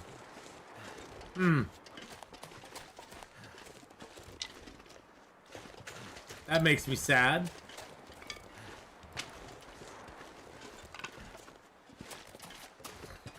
I've been everywhere, yeah, I've been everywhere. Hey, you can always ask a question, Elasian. Don't worry about it. Ask whatever you want. That's what we're here for. We live for the questions. We die for the questions.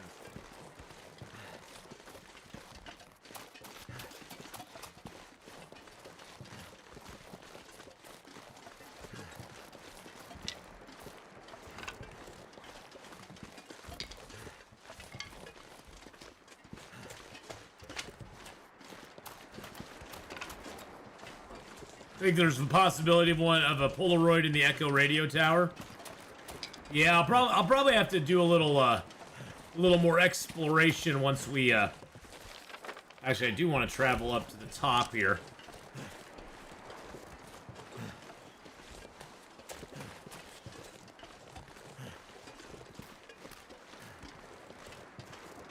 I want to kind of go right up in here between the two.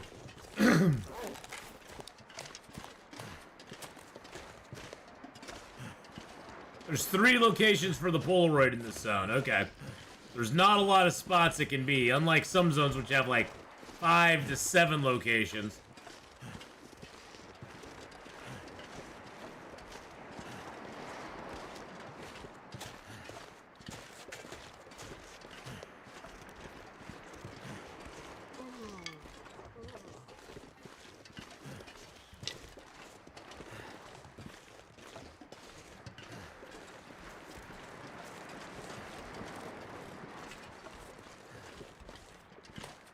This one does not have as many locations for it then. That's cool. I'm good with that. Look at Mr. Cannery down there.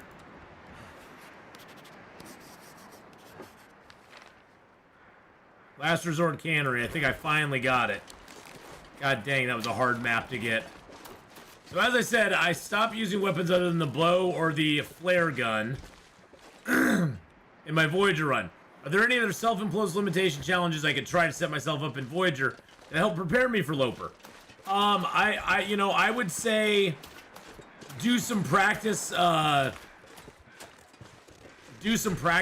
forge runs, like gather up some materials, learn a good way to the forge in Forlorn Muskeg, like try to figure your way out over the ice in Forlorn Muskeg and get to the forge, because that will become very important later on.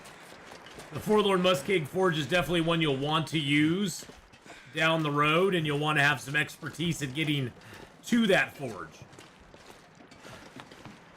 Because that's one of those that trips a lot of players up as getting there, so...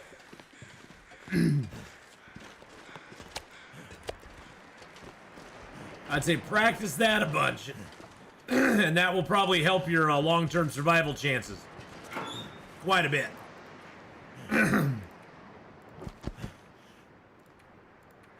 Throw that in there. I've been so hungry in my life. Oh, shush-a-bye, Will.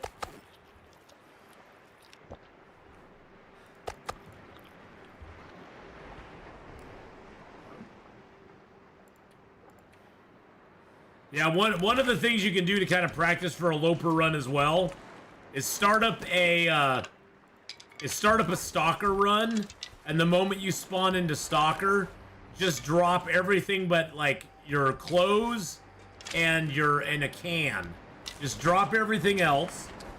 Keep a pair of underwear, a pair of pants, boots, and a shirt. Drop everything else other than your can, and then just move on from there. Wow, we have a few things here. I could go and make those deerskin boots. I don't know as if I have enough. I don't think I have enough guts yet here to do it.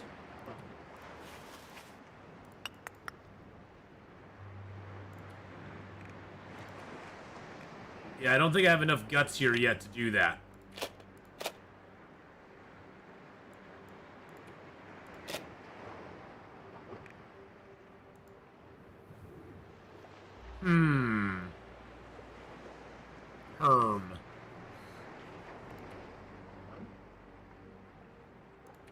Let's see if any of these matches stack.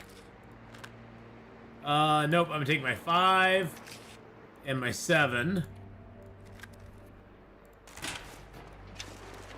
Drop some more sticks here. Like all of them. Get an hour's worth of sleep here.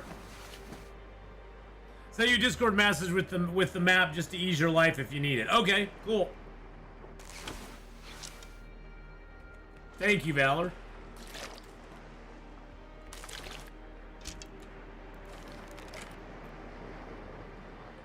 No, I think yesterday went very well, Valor. I was very pleased with how yesterday went as far as our adventure. It was very good. It was very, very nice.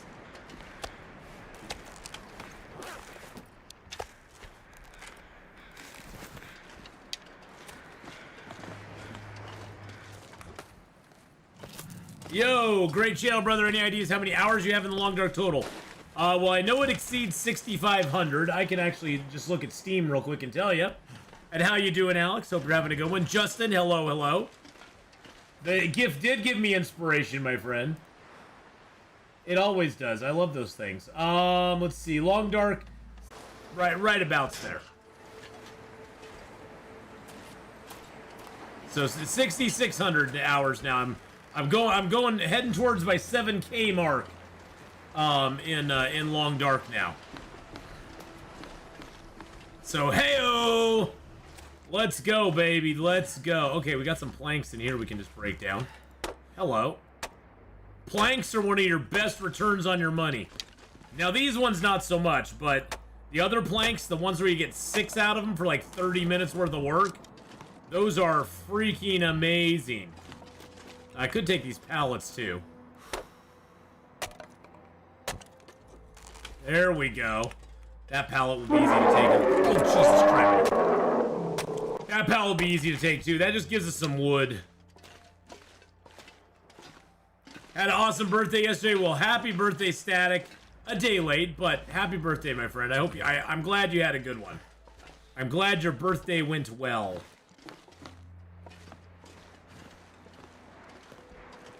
Yeah, the little piles of planks are great. You get 6 planks out of it for like 30 minutes worth of work. Like those ones right there are great to take. Oh, jeez. I didn't mean to do that. I didn't. Oh, gosh. I didn't mean to do that. My arrow's down there now. I didn't mean to shoot it.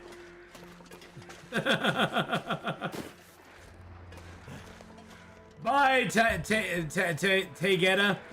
Bye-bye. Goodbye. Take care. This is my first time in chat. Until next time, well, Tegeta, have a good one. It was good to have you here. Take care of yourself, and we'll see you next time. Alrighty, for sure. Boopity boo.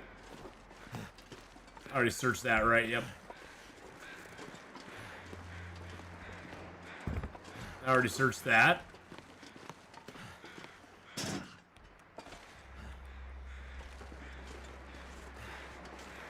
I do hate that you have to go through this whole obstacle course to get to the cannery. They should make it so you can like lower a rope or something over here, that you can just get to the cannery easier. But all right, Chaos Bite, have a good one, buddy. Thanks so much for coming by. We'll see you later on. All right, check that too, right? Yep. Okay.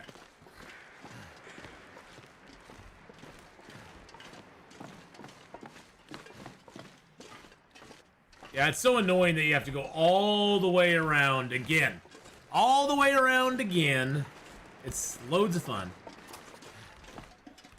Oh, I never searched that. Interesting. Hey, look at that. We got a crunchy bar out of it.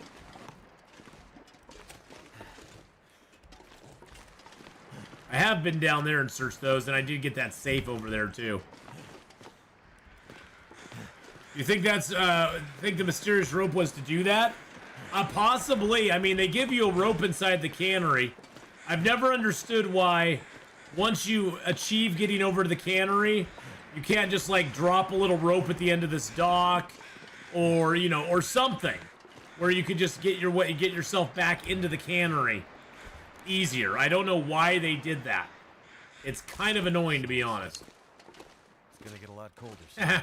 Hello, Mr. Cured Wolf Belt and Cured Guts. Hello.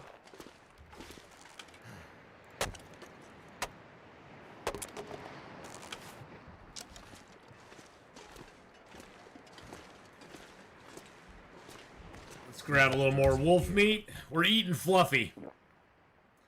We're eating fluffers, boys and girls.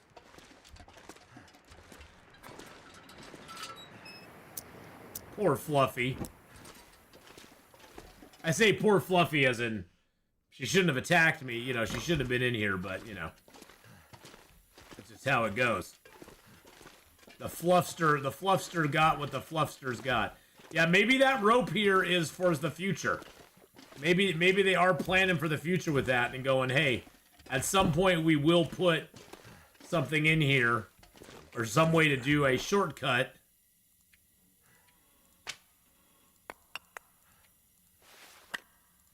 You never know. It could be down the road.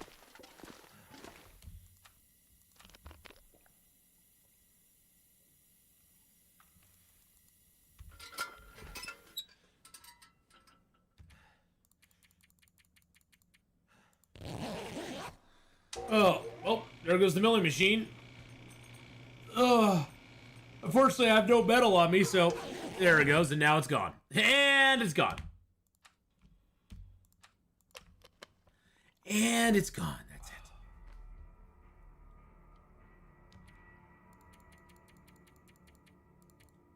it.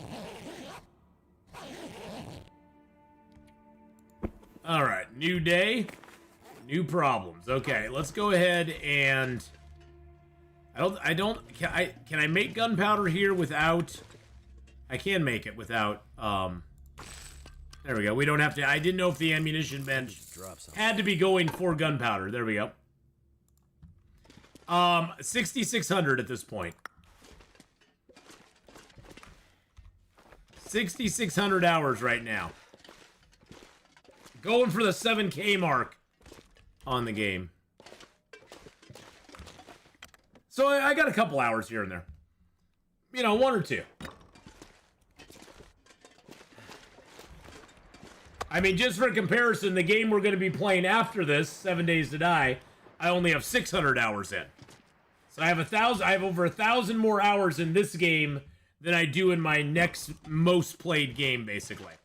Dyson Sphere, I actually have 823 hours in. A lot of that was when I had it on automation mode, where Dyson Sphere was just running in the background, and it was building my Dyson Sphere that I had going. It wasn't like I was actually actively playing the game at that point.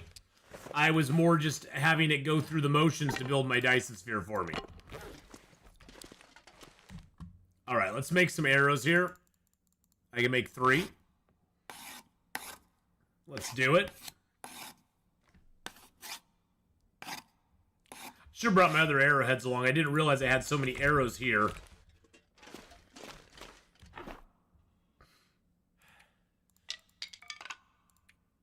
We aren't done with this place by any stretch of the imagination, so we're gonna leave some stuff here.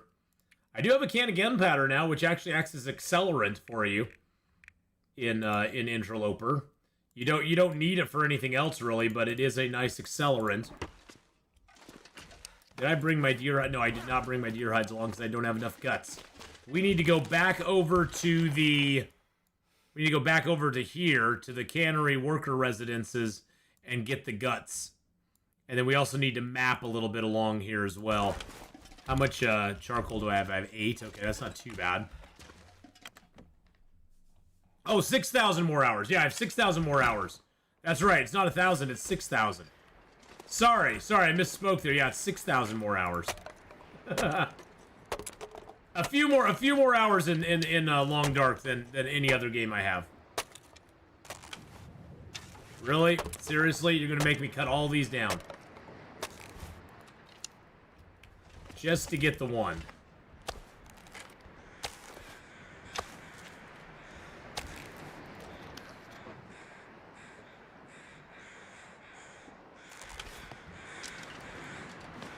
See, I've always thought you should just be able to drop a rope here, and then you should just be able to climb back up that to get to the cannery after you get to it once. It should be, they should have a back door to it, is basically what I'm saying. Because it's so goofy you have to go all the way through that maze to get over here again. Every single time. I mean, I guess it does make you dedicate yourself to go into the cannery, because you don't just go there for no reason.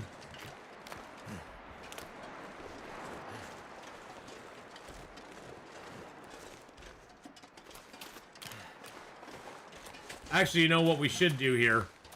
Let's go down the road and see if we happen to miss a car that we could find that key in. I don't think the key is on Interloper, to be honest. I just don't. I don't think it is.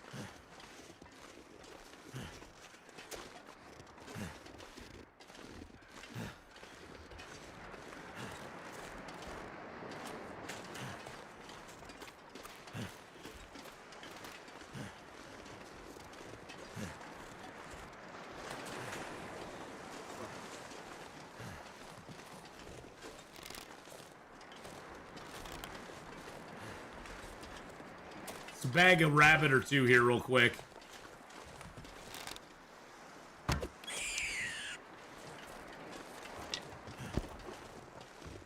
Hello, bunny.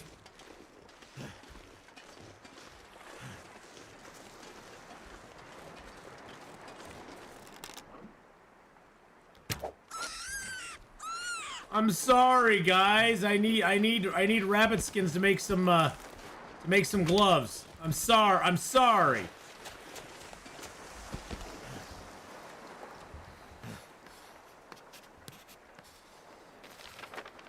Well, that got a lot of that cleared up.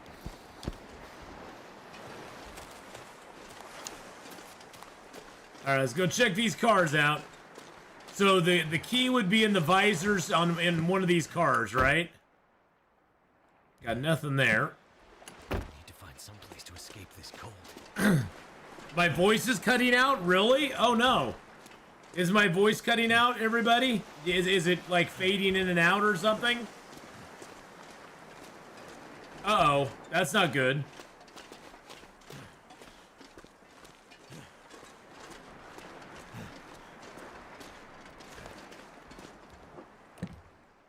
It's fine on Twitch, okay? It may just be you, April. I don't know. Not for you, Crix? Okay, but a lot of people are saying no, so I'm gonna assume that it's good. See, I don't see a key anywhere on these, unless it's not. Oh, I never opened that trunk. Really? It's not there. Yeah, I didn't see a key on the bridge at all. I just don't think it. I don't think it exists on Interloper. Is what it comes down to. Yeah, I just don't think it exists on Interloper. Interloper. I mean, I wish it would just exist and they'd give us like a piece of cloth. I mean, even if they gave us a piece of cloth, it's just so frustrating to have that freaking thing that you can't open. For me, it's just like, really? Really? You're gonna give me something I can't open in the game? It's gonna go, yeah, you see this box over here? Nah. You don't get to play with Mr. Box at all. It's like, but what's in the box? What's in the box?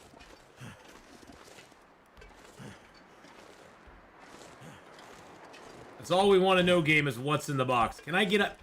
Can I get up this goddamn hill? Jeez Louise, man. All I want to do is get up. All I want to do is zoom, boom, boom, boom, and pick up sticks. That's all I wanted to do. In real life, you can cut it open with your hacksaw. Exactly.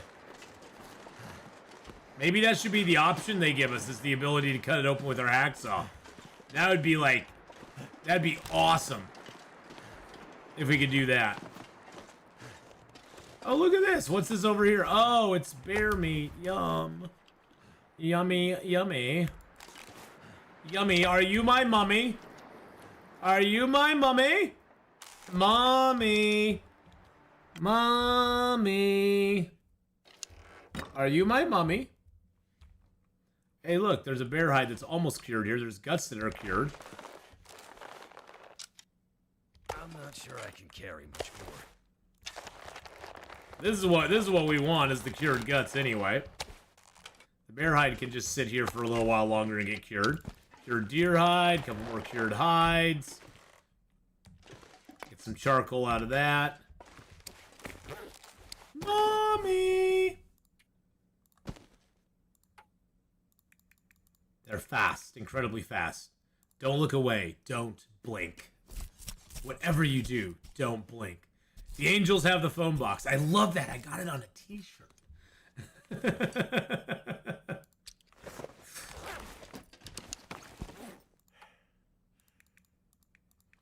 Yeah, I mean, you know, I'm a huge, as you know probably, Marlo, I'm a huge Doctor Who nerd, so.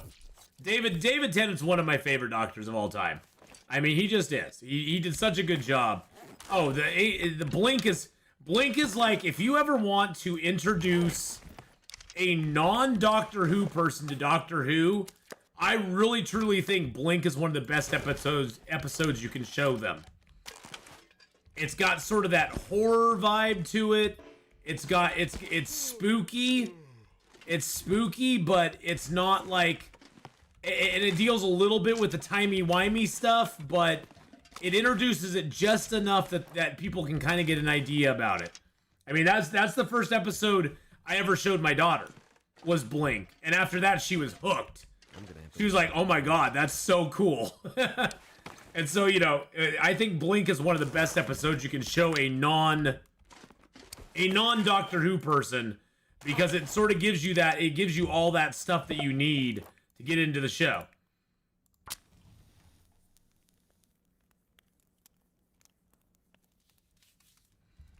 But yeah, that Angel episode, it does kind of freak you out a little bit. I mean, it's sad too, because as good as that show was, they should have left the Angels after that and never brought him back. The Angels, I think, were a great one-off villain, but the more you learned about them, the lamer they got, which is kind of sad. It was like they're really cool, but once you got to know them more, it was like, oh, they aren't really that big of a deal. They kind of became a joke. Oh, the girl in the fireplace? Oh, God. Girl in the Fireplace was amazing. That's a great episode, too. There were so many good Doctor Who episodes. The Vincent Van Gogh episode, that was a great one. The Girl in the Fireplace was amazing. There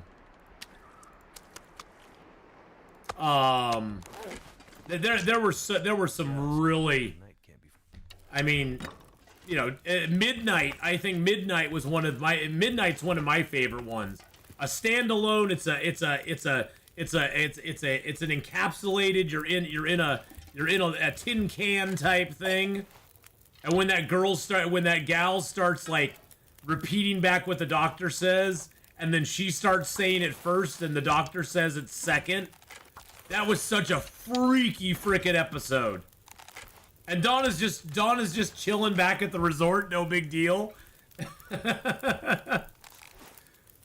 Yeah, Midnight was great. I mean, there's just so many good there's just so many good episodes. I mean, pretty much all the David Tennant Christmas episodes were really good. The Christmas specials were all just amazing, I think.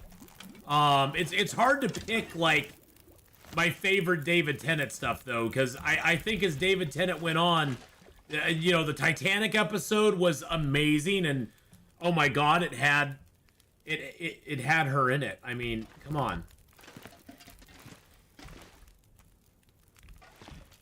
It was that was a great episode. This pack is getting kind of heavy. The Titanic episode was great. Doomsday broke my heart in a million little pieces when I was like 14 years old. I didn't like Rose much, but the doc made it worth watching. Yeah, see, Rose and Martha were never my favorite companions. I thought Rose was interesting when she was with Christopher Eccleston, but then when she was with David Tennant, I was kind of mixed feelings on her. Oh, The Window in the Wardrobe? Yes, The Window in the Wardrobe Matt Smith one was really good. That was, I mean, but those Christmas specials back then were just they were such a treasure. They were such a treasure. And yeah, Doomsday was great, Hannah. There was just so many good episodes back then. They did such a great job with Doctor Who.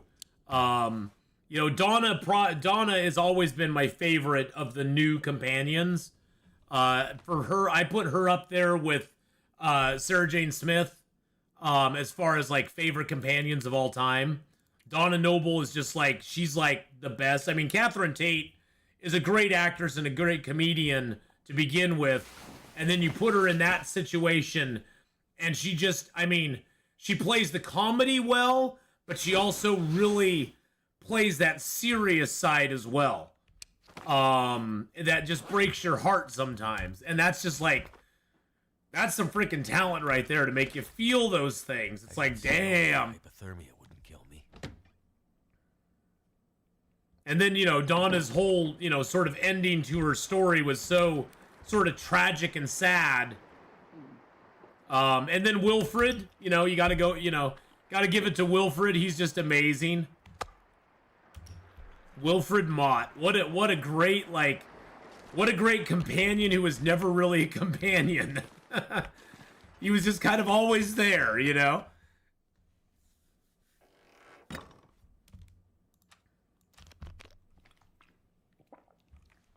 But yeah, I mean, Donna was just my favorite overall. She was just so good. Yeah, see, that's the thing is like I'm never a fan either of that, Janelle. I think to me that just feels so, it feels forced and unnatural because in the history of Doctor Who, other than maybe Romana. I think Romana is about the closest they ever had of like a romantic interest with the Doctor, but that felt natural because she was a freaking Time Lord as well. I mean, it's like, you know, I could understand maybe the human having a crush on the Doctor, but he's a freaking alien. It doesn't matter what he looks like. But you know, that's modern writing. They want to interject some sort of romantic thing into the show. Which, you know, they tried to do it later. That's one of the reasons I was not the biggest fan of Amy Pond. It was always like this love triangle between the Doctor and Rory and Amy, and it's like, no, she's gonna be with Rory. It's not. There's the Doctor's not ever gonna be interested in her romantically, and even the romantic thing with River, I was kind of like, I always kind of rolled my eyes with that because it was like, it was an interesting idea, but I just don't want to see the Doctor romantically entangled with somebody. That to me is just not, that's not interesting storytelling. I want to see the Doctor off beating villains and doing stuff, you know? And the romantic interest thing just never interested me. I was always like, nah, I'm good. You know, and they tried to, you know, they interjected that with they had what was his name? What was Rose's boyfriend's name? Mickey. They had Mickey in there. And you know, they tried to they were trying to do love triangles in the Doctor all the time, and I was just like, no. Mickey, Rose, Doctor, you know, and then they had Martha fall in love with the Doctor, and it's just like, it never felt natural to me. It just always felt a little weird. I duck in for one little meeting and come back, everybody's pining for a Time Lord, yeah. Well, hey.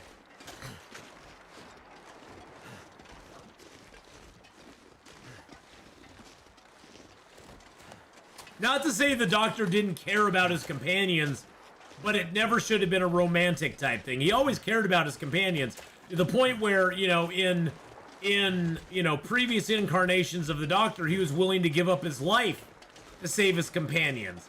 But they were his companions, and that's the thing I loved with Donna, is like the first thing she says to him, you know, he's like, I just want to mate. And she's like, mate with you? I'm not even going to think about it, you big lanky string bean.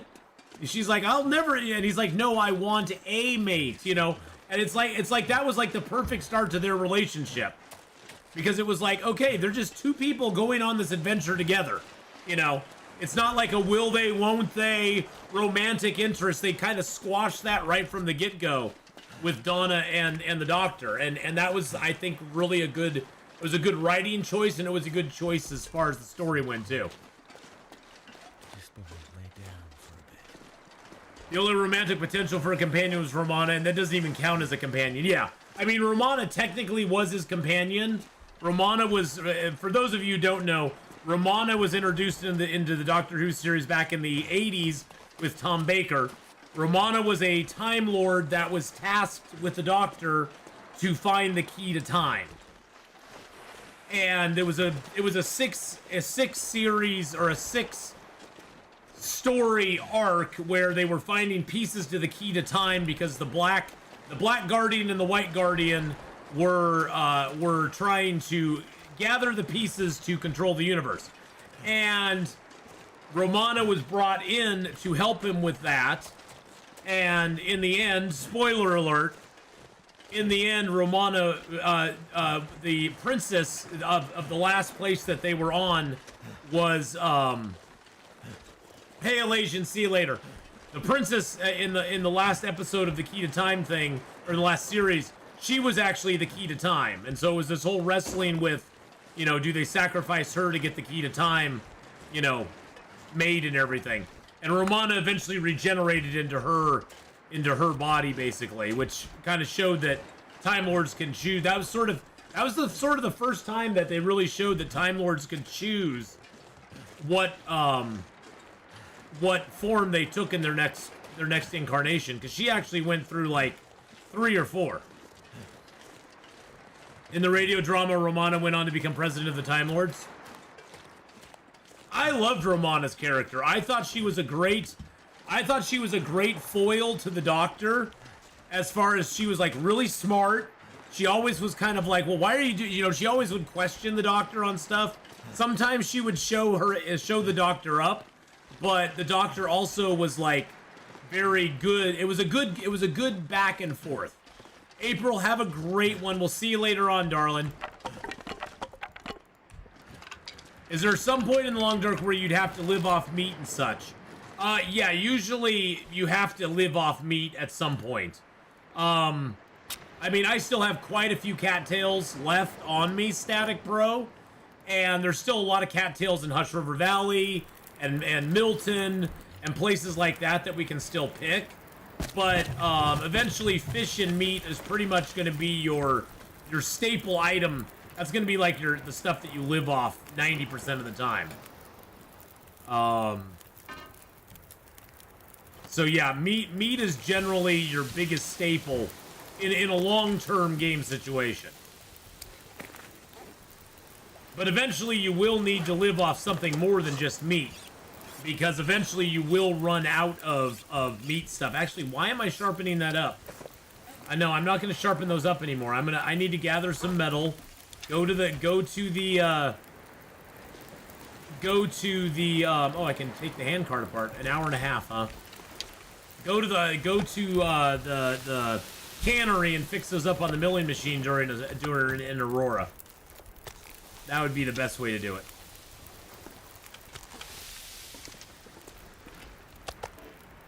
I could probably take this.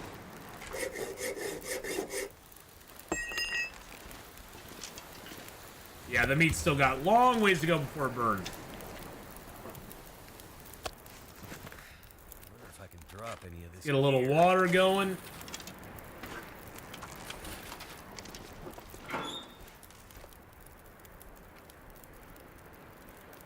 Oh, I need to drop my hide here, don't I?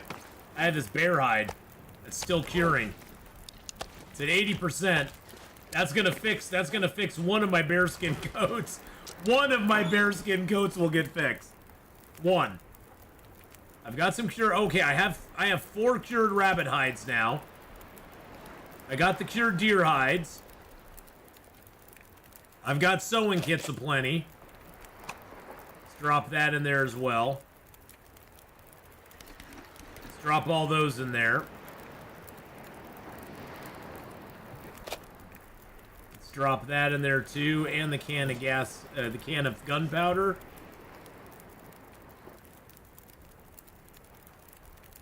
Just drop the oil and the salt in there. I haven't found any ptarmigans in this zone at all, which is okay. I mean, you know, I didn't really expect to find any in this zone, but I guess it would have been nice. Got this nice ruined bedroll here. That's an improvised bedroll if we ever need it. Speaking of which, how long would it take me to repair my improvised bedroll? I need the ptarmigan down, which I think... Didn't I leave ptarmigan down in here? Yes, I did.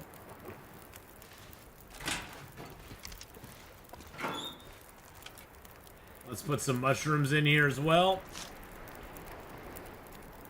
Got 4 pieces of metal on me now. I think I have enough guts. Let's check here. For rabbit skin gloves, I need... For deerskin boots, I need 4. I need 2 and 4, okay. And then rabbit skin mitts, I need 2, and I need 4 cured rabbit pelts. Don't I have... Oh, are those... Oh, those are not cured yet. So I can't... I don't have cured rabbit pelts yet. Those are uncured, okay. So we need those... We need those for the rabbit skin gloves. So we don't have enough to make rabbit skin gloves yet.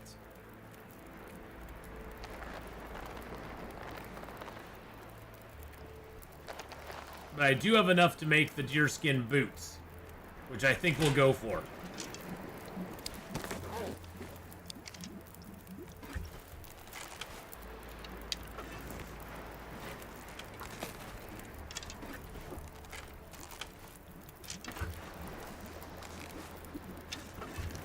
We'll take this stuff first. I hear you, Wind. I hear you.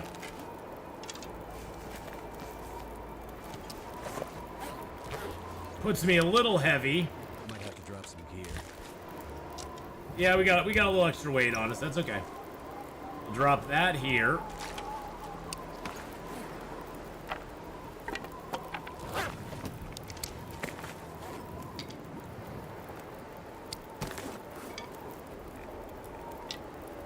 There we go. Let's grab a couple honks of meat. Good, we got 3 honks of meat on us. Let's go over to the cannery again. We can get our deerskin boots crafted back up. Yes! Deerskin boots! Woo! Let's go! I finished my foraging trip today, and almost died after falling into the ice with my travois. Had to drop it and use a stim to run back to the camp office. Oh no! Oh, Louie, I'm so sorry that you fell through the ice there. That can be very disheartening for sure. Don't give up hope, though. It sounds like you made it back to the camp office. You can always go back for your stuff. Your stuff will always be there for you, so...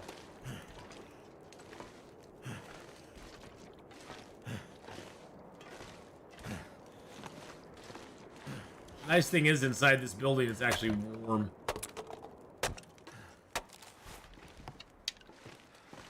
There we go. Let's get through here. Oh, I had that arrow down there, didn't I? I have a broken arrow down there. Shoot, I should probably go back for that.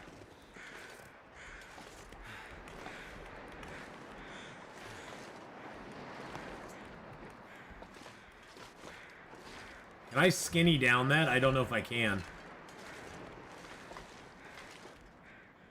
That is a long ways down.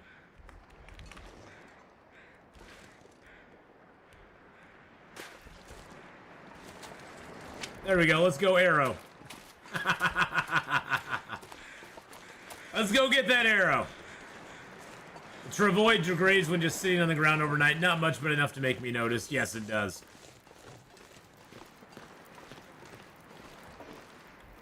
I'm too encumbered to climb now.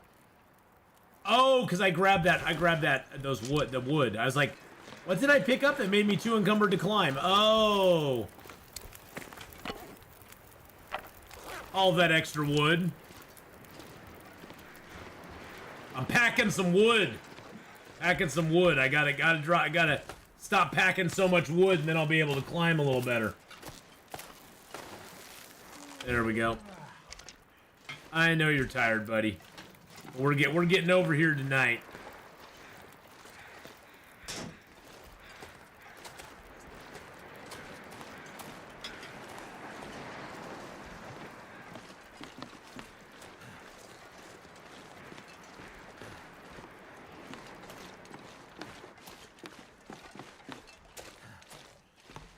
Making sure I didn't forget anything else in here.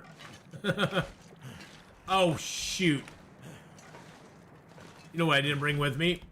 I meant to bring with me all those arrowheads I had stashed there. Oh well, I'm not gonna go back. I'm not gonna go back at this point and get them. We're gonna make more trips to the cannery here soon. So right now, I just want to start getting those pants done. Start getting the pants done. Get those going on. We can worry about the other stuff in the future because we still have to come over here and get the rabbit skin gloves taken care of too.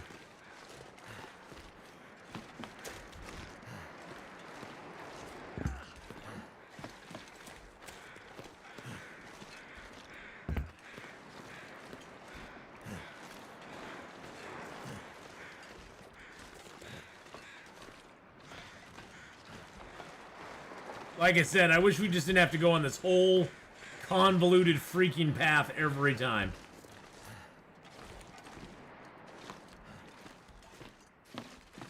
By the way, you can reach these stairs.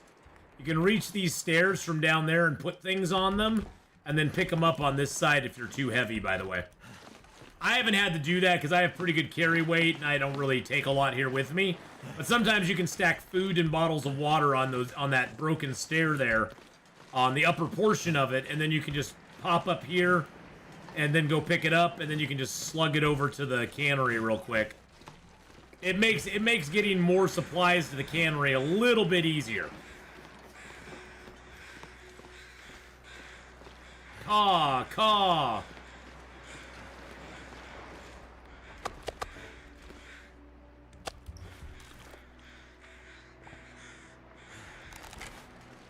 I'm pretty sure we have all of the...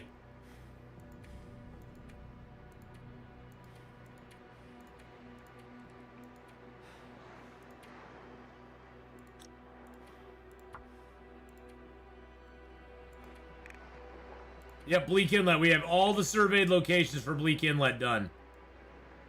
Yep, we got them all. All the coastal, Crumbling Highway, Desolation Point, Mystery Lake, Pleasant Valley, Forlorn Ravine, Timberwolf Mountain. Yeah, we got all those done. Ash Canyon, we will have to go back to. Broken Railroad, of course, we have. Ash River Valley, Mountain Town. Winding River, we got that one to do still as well.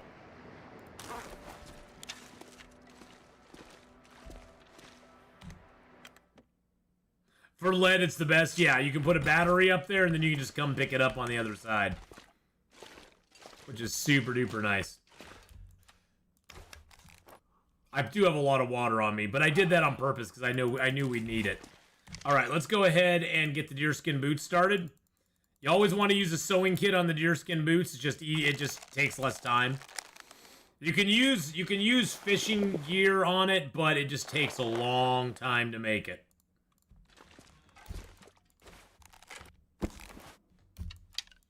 I wonder if we'll get an aurora tonight. You know, we should probably... I don't think I need to sleep for health. No, we don't need to sleep for health, so let's sleep like 3 hours. See if we get an aurora. Chronic Gamer, how you doing? Hello, hello. How's it going? I hope you're having a great day. I was hoping for an aurora so we could actually get a little repairs done on our gear with the milling machine, but it doesn't look... Game doesn't look like it's gonna give it to me.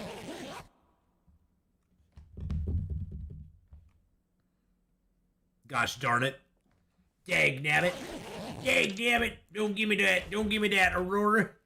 You know, back in my day, we used to have auroras all the time. I don't know why I sound like Bernie Sanders, but I do. Okay. Let's go get a little food before we starve ourselves here. We may have to go do a little fishing here. We may have to do a little fishing in this zone, but we'll see.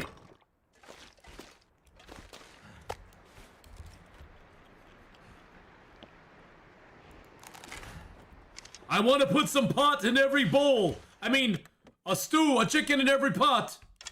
Okay, maybe a bowl of pot is a good thing too. Who knows? You decide. You darn kids in your glimmer fog. Back in my day, we had real man fog. It wasn't all glimmering. It's like those damn vampires in Twilight. Fog is not supposed to glimmer. Okay, fog is fog. Just like vampires aren't supposed to be sparkly, fog's not supposed to glimmer, damn it. You darn kids, you ruin everything with your glimmering and your twinkling and your twinkling and your sparkling.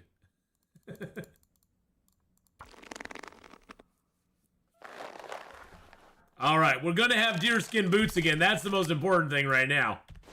Oh, hells yeah. Oh, hells yeah. Look at those beauties. And we're gonna rip these right apart. Bye-bye. Actually, you know what? Maybe until I leave this zone, I'm gonna hang on to those as a backup. You know, I'm gonna hang on to those as a backup. Now that I'm thinking about it, let's just leave that. Let's just let those be. We'll just let those be for the moment. There's no before we leave the zone. You know, we'll leave them for the moment.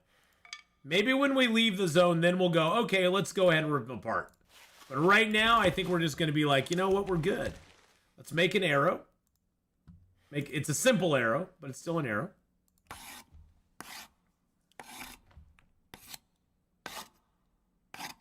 And then, you know what, let's make a fish tip up as well.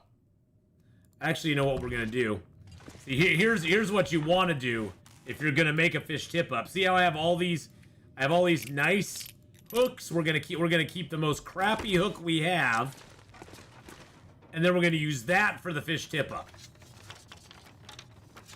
It's sort of like how in Subnautica you can use exhausted batteries to make power cells. In Long Dark you can use your weakest hook to make the fish tip up. Which will be nice because now we can actually put a passive, we can go back over to here, put a passive fishing thing out here, or we can just actively fish. We can actively fish and do that as well, which we're probably going to do because we are at day 2. Because we did get a risk of vitamin C on day 184, and we're now at day 265. It seems to be about every 100 days or so when I'm kind of on a meat diet, when I'm kind of on a carnivore diet, that I run into the vitamin C deficiency thing. Strangely, I blame Disco for the state of things today. Well, the 70s was a big time of change, for sure.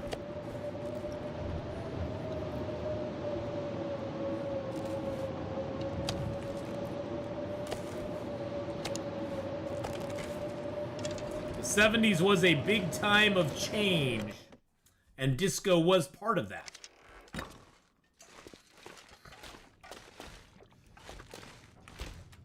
All right, let's lay our bedroll here. Let's drink some water. Again, we don't need to sleep for health, so we're just gonna kind of chill out. I don't think there's not another bed in here, is there? There's no other beds in here. Is there that we can sleep on? I don't think so. Now these are all tables and chairs in here. Toilets. Okay. I was thinking maybe there was a sleeping area back there, but there's not. So we'll just lay down here for a couple hours. What's the stream plan for the weekend? Oh, Jamir, we got Long Dark. So we got 7 Days to Die in about a half an hour. We got Long Dark and Medieval Dynasty tomorrow, and on Sunday we've got Long Dark and 2024 Subnautica, our second 2024 Subnautica stream coming up this Sunday, which I'm totally stoked for. Totally stoked for that. So yes, we got our Subnautica run going on. We just got the sea moth, and we went to the island of Misfit Toys and got the big multi-purpose room, and got our indoor-outdoor planters. We got to go back to that island to get some more plants. How often do I use the warming thermos item? I don't really use the warming thermos other as a container to hold my drinks. I'm not gonna lie. Subnautica 2 Electric Boogaloo. Subnautica 2 below expectations. That's how I look at it. Below the expectations. I wasn't a big fan of the old Subnautica 2, to be honest. So let's just pass a little time here.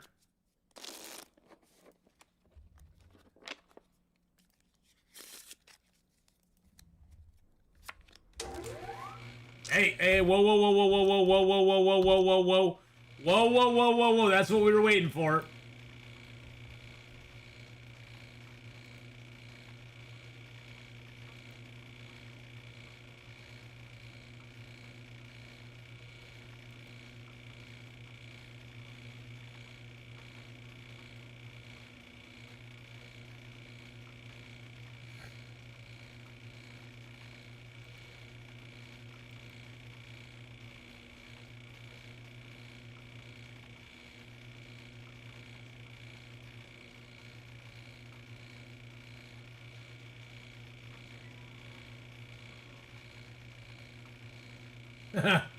Justice, the Suicide Squad game just got released today. How many are you gonna pick up the Suicide Squad game? You guys excited for it? I watched Mauler play it, and believe me, I'm not excited for it at all. Not excited at all. I was just curious. I just was curious what the early reviews were. And they're pretty mixed. Even the positive reviews are like, the gameplay is kind of boring. You basically jump from point A to point B, kill a few things, and then you jump over here and kill a few other things. The boss fights are all the same. Even the people who are being positive about it, I think they're being more positive about it because it's Conroy's last. It's like his last entry as Batman from the Arkham games. And a lot of people liked him as Batman, so I think that's one of the main driving forces. I could repair this. It doesn't really need it though. I got those back up to 100%. That's what really mattered. I can make one more arrow here, I think, or maybe not. I thought I had an arrowhead. Do I not have an arrowhead? Or did I already make that arrow? I may have already made that arrow. Never mind. Never mind. Throw that back in there.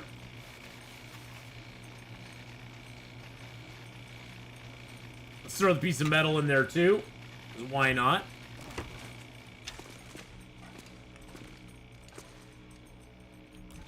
Let's step outside and take a look at the world. Ooh, that's live wires. We don't want to touch those. Let's step outside and take a look at the world.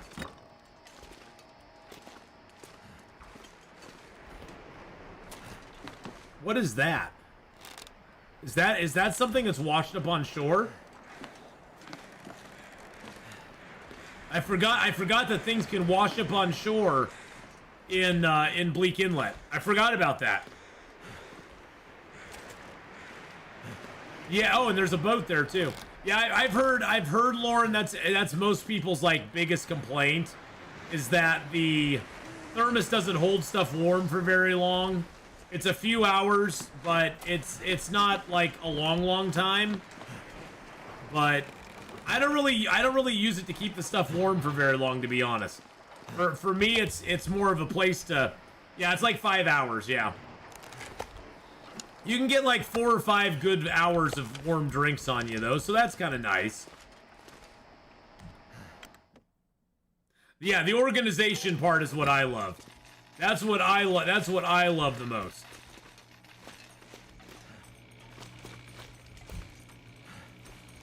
Is just having the organization around. All right, let's go ahead and get a little sleep here. There we go.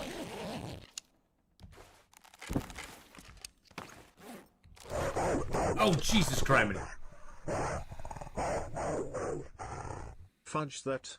How many Harley Quinn simps are developing the game, but goddamn she is only a goddamn crazy psycho. I know. I really don't know what's the hype about her. Never understood it either. Why we need again and again and again torturing the heroes like Batman to level up the story of some character like her. Well, you know, it all comes down to where they put their priorities.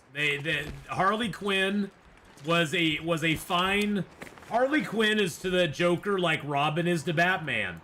It's fine to have them as a sidekick. They're perfectly okay. But, I mean, honestly, on the power scale, Harley Quinn is a 0 on the power scale. She consistently... She's basically a female Joker henchman. That's all she ever is. She's Joker's female henchwoman. And that's all she ever is. And that's all she ever will be. They're trying to prop her up like she's some metahuman, but she's not. I mean, she just isn't. She's not that great, period. I never thought she was that great. She was fine. I wasn't a big fan of her in the animated series, but she was fine in that.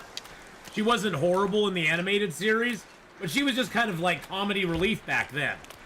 Now they're trying, I mean, but then again, you look at how much like the Birds of Prey movie flopped. Nobody cares, and people just don't care about her that much.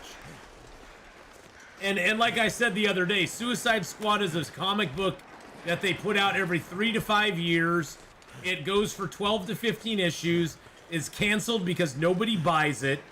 It's an interesting premise, but the whole nihilistic, you know, the whole villains being anti-heroes, and that's such an old... Let's just have heroes and villains again. I'm tired of that. I'm tired of the whole villains are now the heroes and the heroes are now the villains. It's like, no, Superman, Batman, Flash, Green Lantern are A-list tier heroes, and guys like Boomerang, King Shark, Deadshot, and Harley Quinn are like, they aren't even like A-list villains. They are C-list at best. And most of them are D-list villains. They aren't that great. They never have been. They never will be. They're trying to force them into being way better than they are. And that always kind of fails when you try to force stuff. But, you know, try to tell Warner Brothers and Marvel and that, you know, that sort of stuff. Yeah, I think the big reason that they like pushing a lot of those as well, though, is that it even comes down to more of a money issue. Is like Harley Quinn, I believe, even though it's a DC property, Harley Quinn is an original Warner Brothers creation, because wasn't the Batman animated, wasn't that originally put out by Warner Brothers? A lot of times it just has to do with the rights to the characters. And you got to realize these big companies hate paying residuals to original creators of content. Oh, jeez, that scared the crap out of me. They really hate paying original creators. They like to push the characters that they own the rights to 100%, because then they get to reap all the benefits from it. Which is one of the reasons that they downplay a lot of the other, the ones that have been around for years and years and years and years, is because in some ways they sometimes have to pay rights and they have to pay residuals to other people for those characters. So sometimes it just comes down to what they own outright. Sometimes, of course, it comes down to the message. But, you know, that's what it comes down to a lot as well. Is when they want to push the message. They you know, put out stuff that nobody likes but fits the message. And they push that stuff forward to the fore because that's what they want. When those characters have been proven over and over again to not be popular. I mean, personally, I really liked the Birds of Prey comic book series. I thought the Birds of Prey comic book series was actually pretty good. It was a pretty well done series for a while. It took some writing twists and turns that I was like not the biggest fan of, but I mean, I sort of like the idea of Barbara Gordon, the Oracle, you know, having this crew of super heroines that she kind of like, you know, having Batgirl and the Huntress, you know, kind of fighting crime and sort of her guiding them. I thought that was pretty dang cool. I thought that was a neat idea. It was a nifty idea. I never thought that they were like the best superheroines ever. I mean, you want the best superheroine ever, you got Wonder Woman. And isn't it funny? I mean, and it was funny in watching the Suicide Squad video gameplay that Mahler did. It was funny that the only hero that they gave any respect to was Wonder Woman. Funny how that is. The only one of the original Justice League that got any respect was Wonder Woman. All the rest of them, they pretty much just pissed on, and the Flash they literally pissed on. And so that was just kind of like, that makes me not like this game at all. It just made me. The biggest problem I had with Suicide Squad when I was watching it is that it was very cringe. It was trying to be funny and irreverent, but there's a very fine line between being funny and irreverent and just being very cringy. And it came across as very cringy. And I mean, you can't fix that. That's just poor writing. And that's people who have no business writing anything having control over a property, which is kind of sad. But the nice news is that it'll probably flop. It'll flop spectacularly. It's an online service game, which though that model has been tried and it doesn't work very often.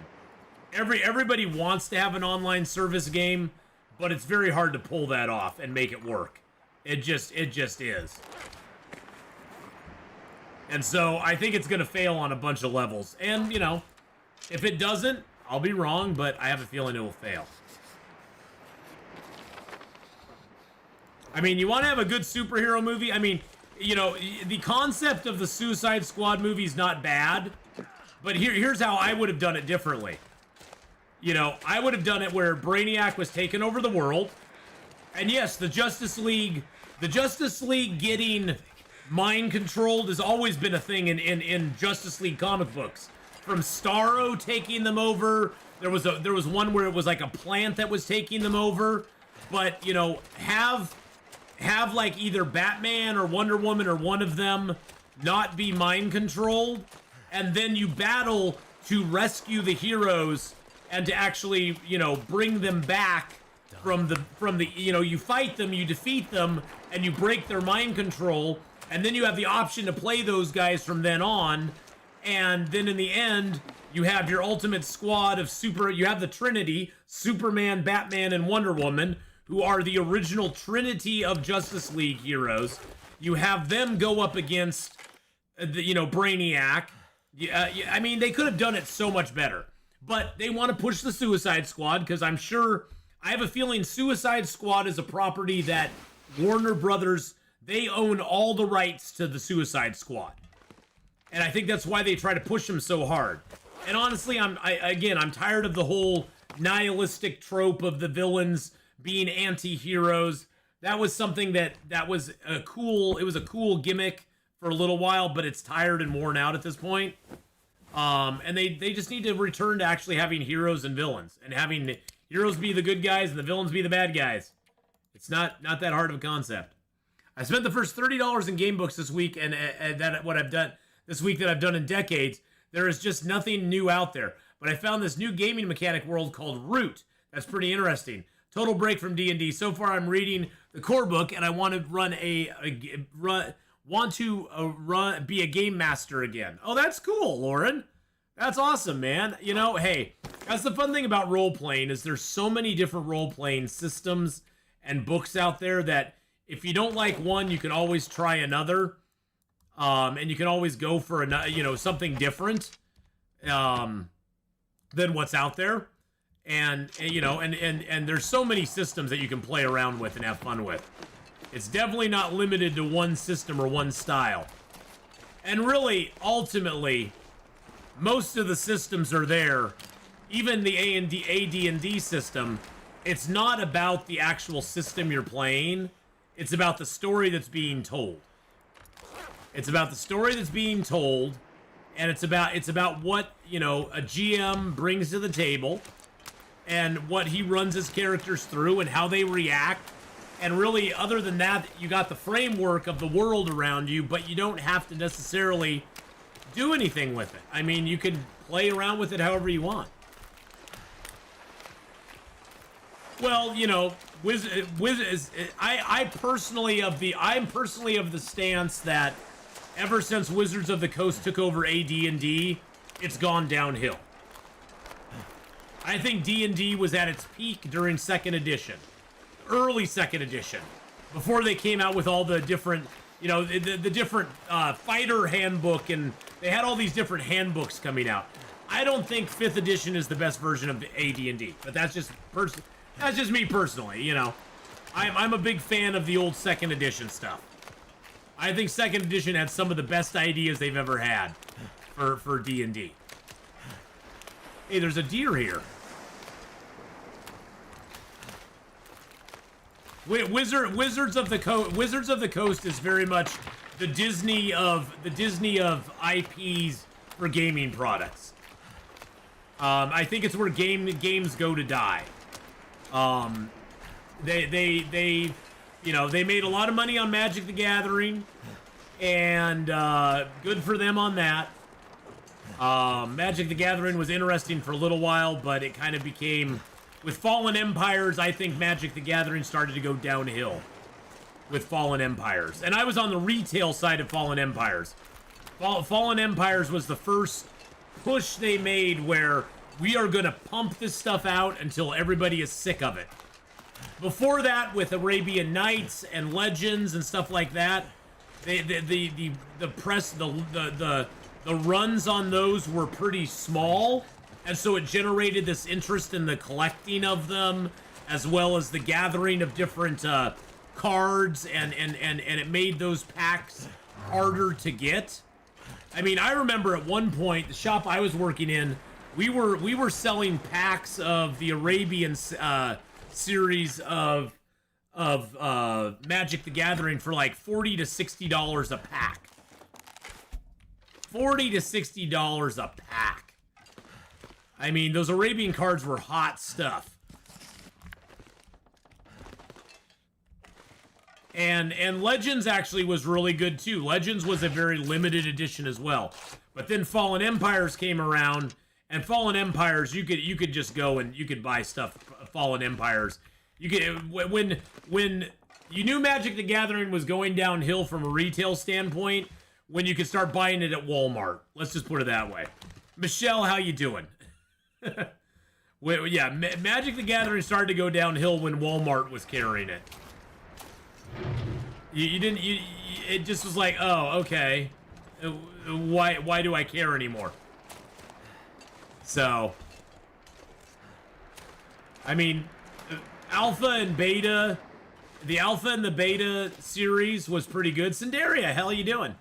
The Alpha and Beta series were pretty good for Magic the Gathering. Unlimited is when Magic the Gathering sort of got its footing, and it sort of became popular at that point when Unlimited came out, and that drove a lot of people to look for the Alpha and Beta stuff.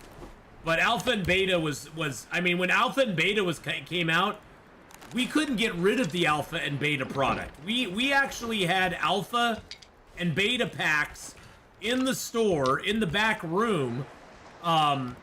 We had it in the stock room. We didn't even have it out for sale for quite a while because nobody wanted it. It just didn't sell very well. And then once the Unlimited came out, we actually made a lot of money because we already had Alpha. I was very much into the ordering part on the comic book store I worked at. We ordered a case of Alpha and a case of Beta product from Wizards of the Coast at that point, because they came to us and they said, hey, we got this idea for this card game. We'd really like to try it out. They gave us a deal if we would buy a case of each of those products.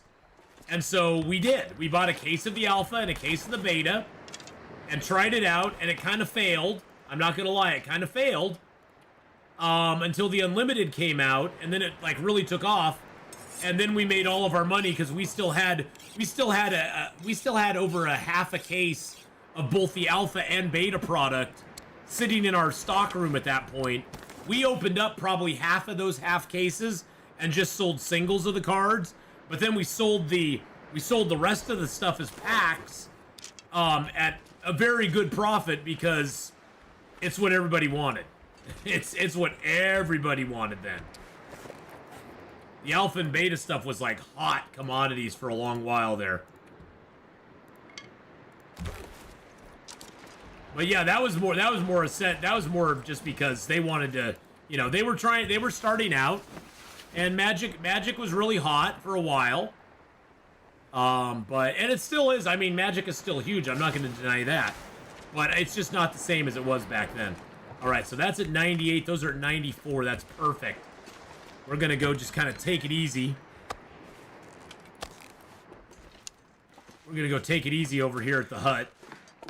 At Jabba the Hutt. I think I got lost on D&D when you started seeing the crazy made-up class in the rule book. Just went out the window. Yeah, that's the thing is, like, they basically started letting people do anything they wanted in D&D, and that just kind of made me go, oh, okay. I always thought it was weird to have player classes that weren't like the original, like, the classic ones. But that's just me. What's my occupation? This is my occupation. I live stream full time and I do Twitch I do Lyft on the side. I'll actually be going out and driving some Lyft tonight, so. Remember, humans could be multi-class. Well, see, the thing back then, Lauren, is that humans were the only ones that could be multi-class.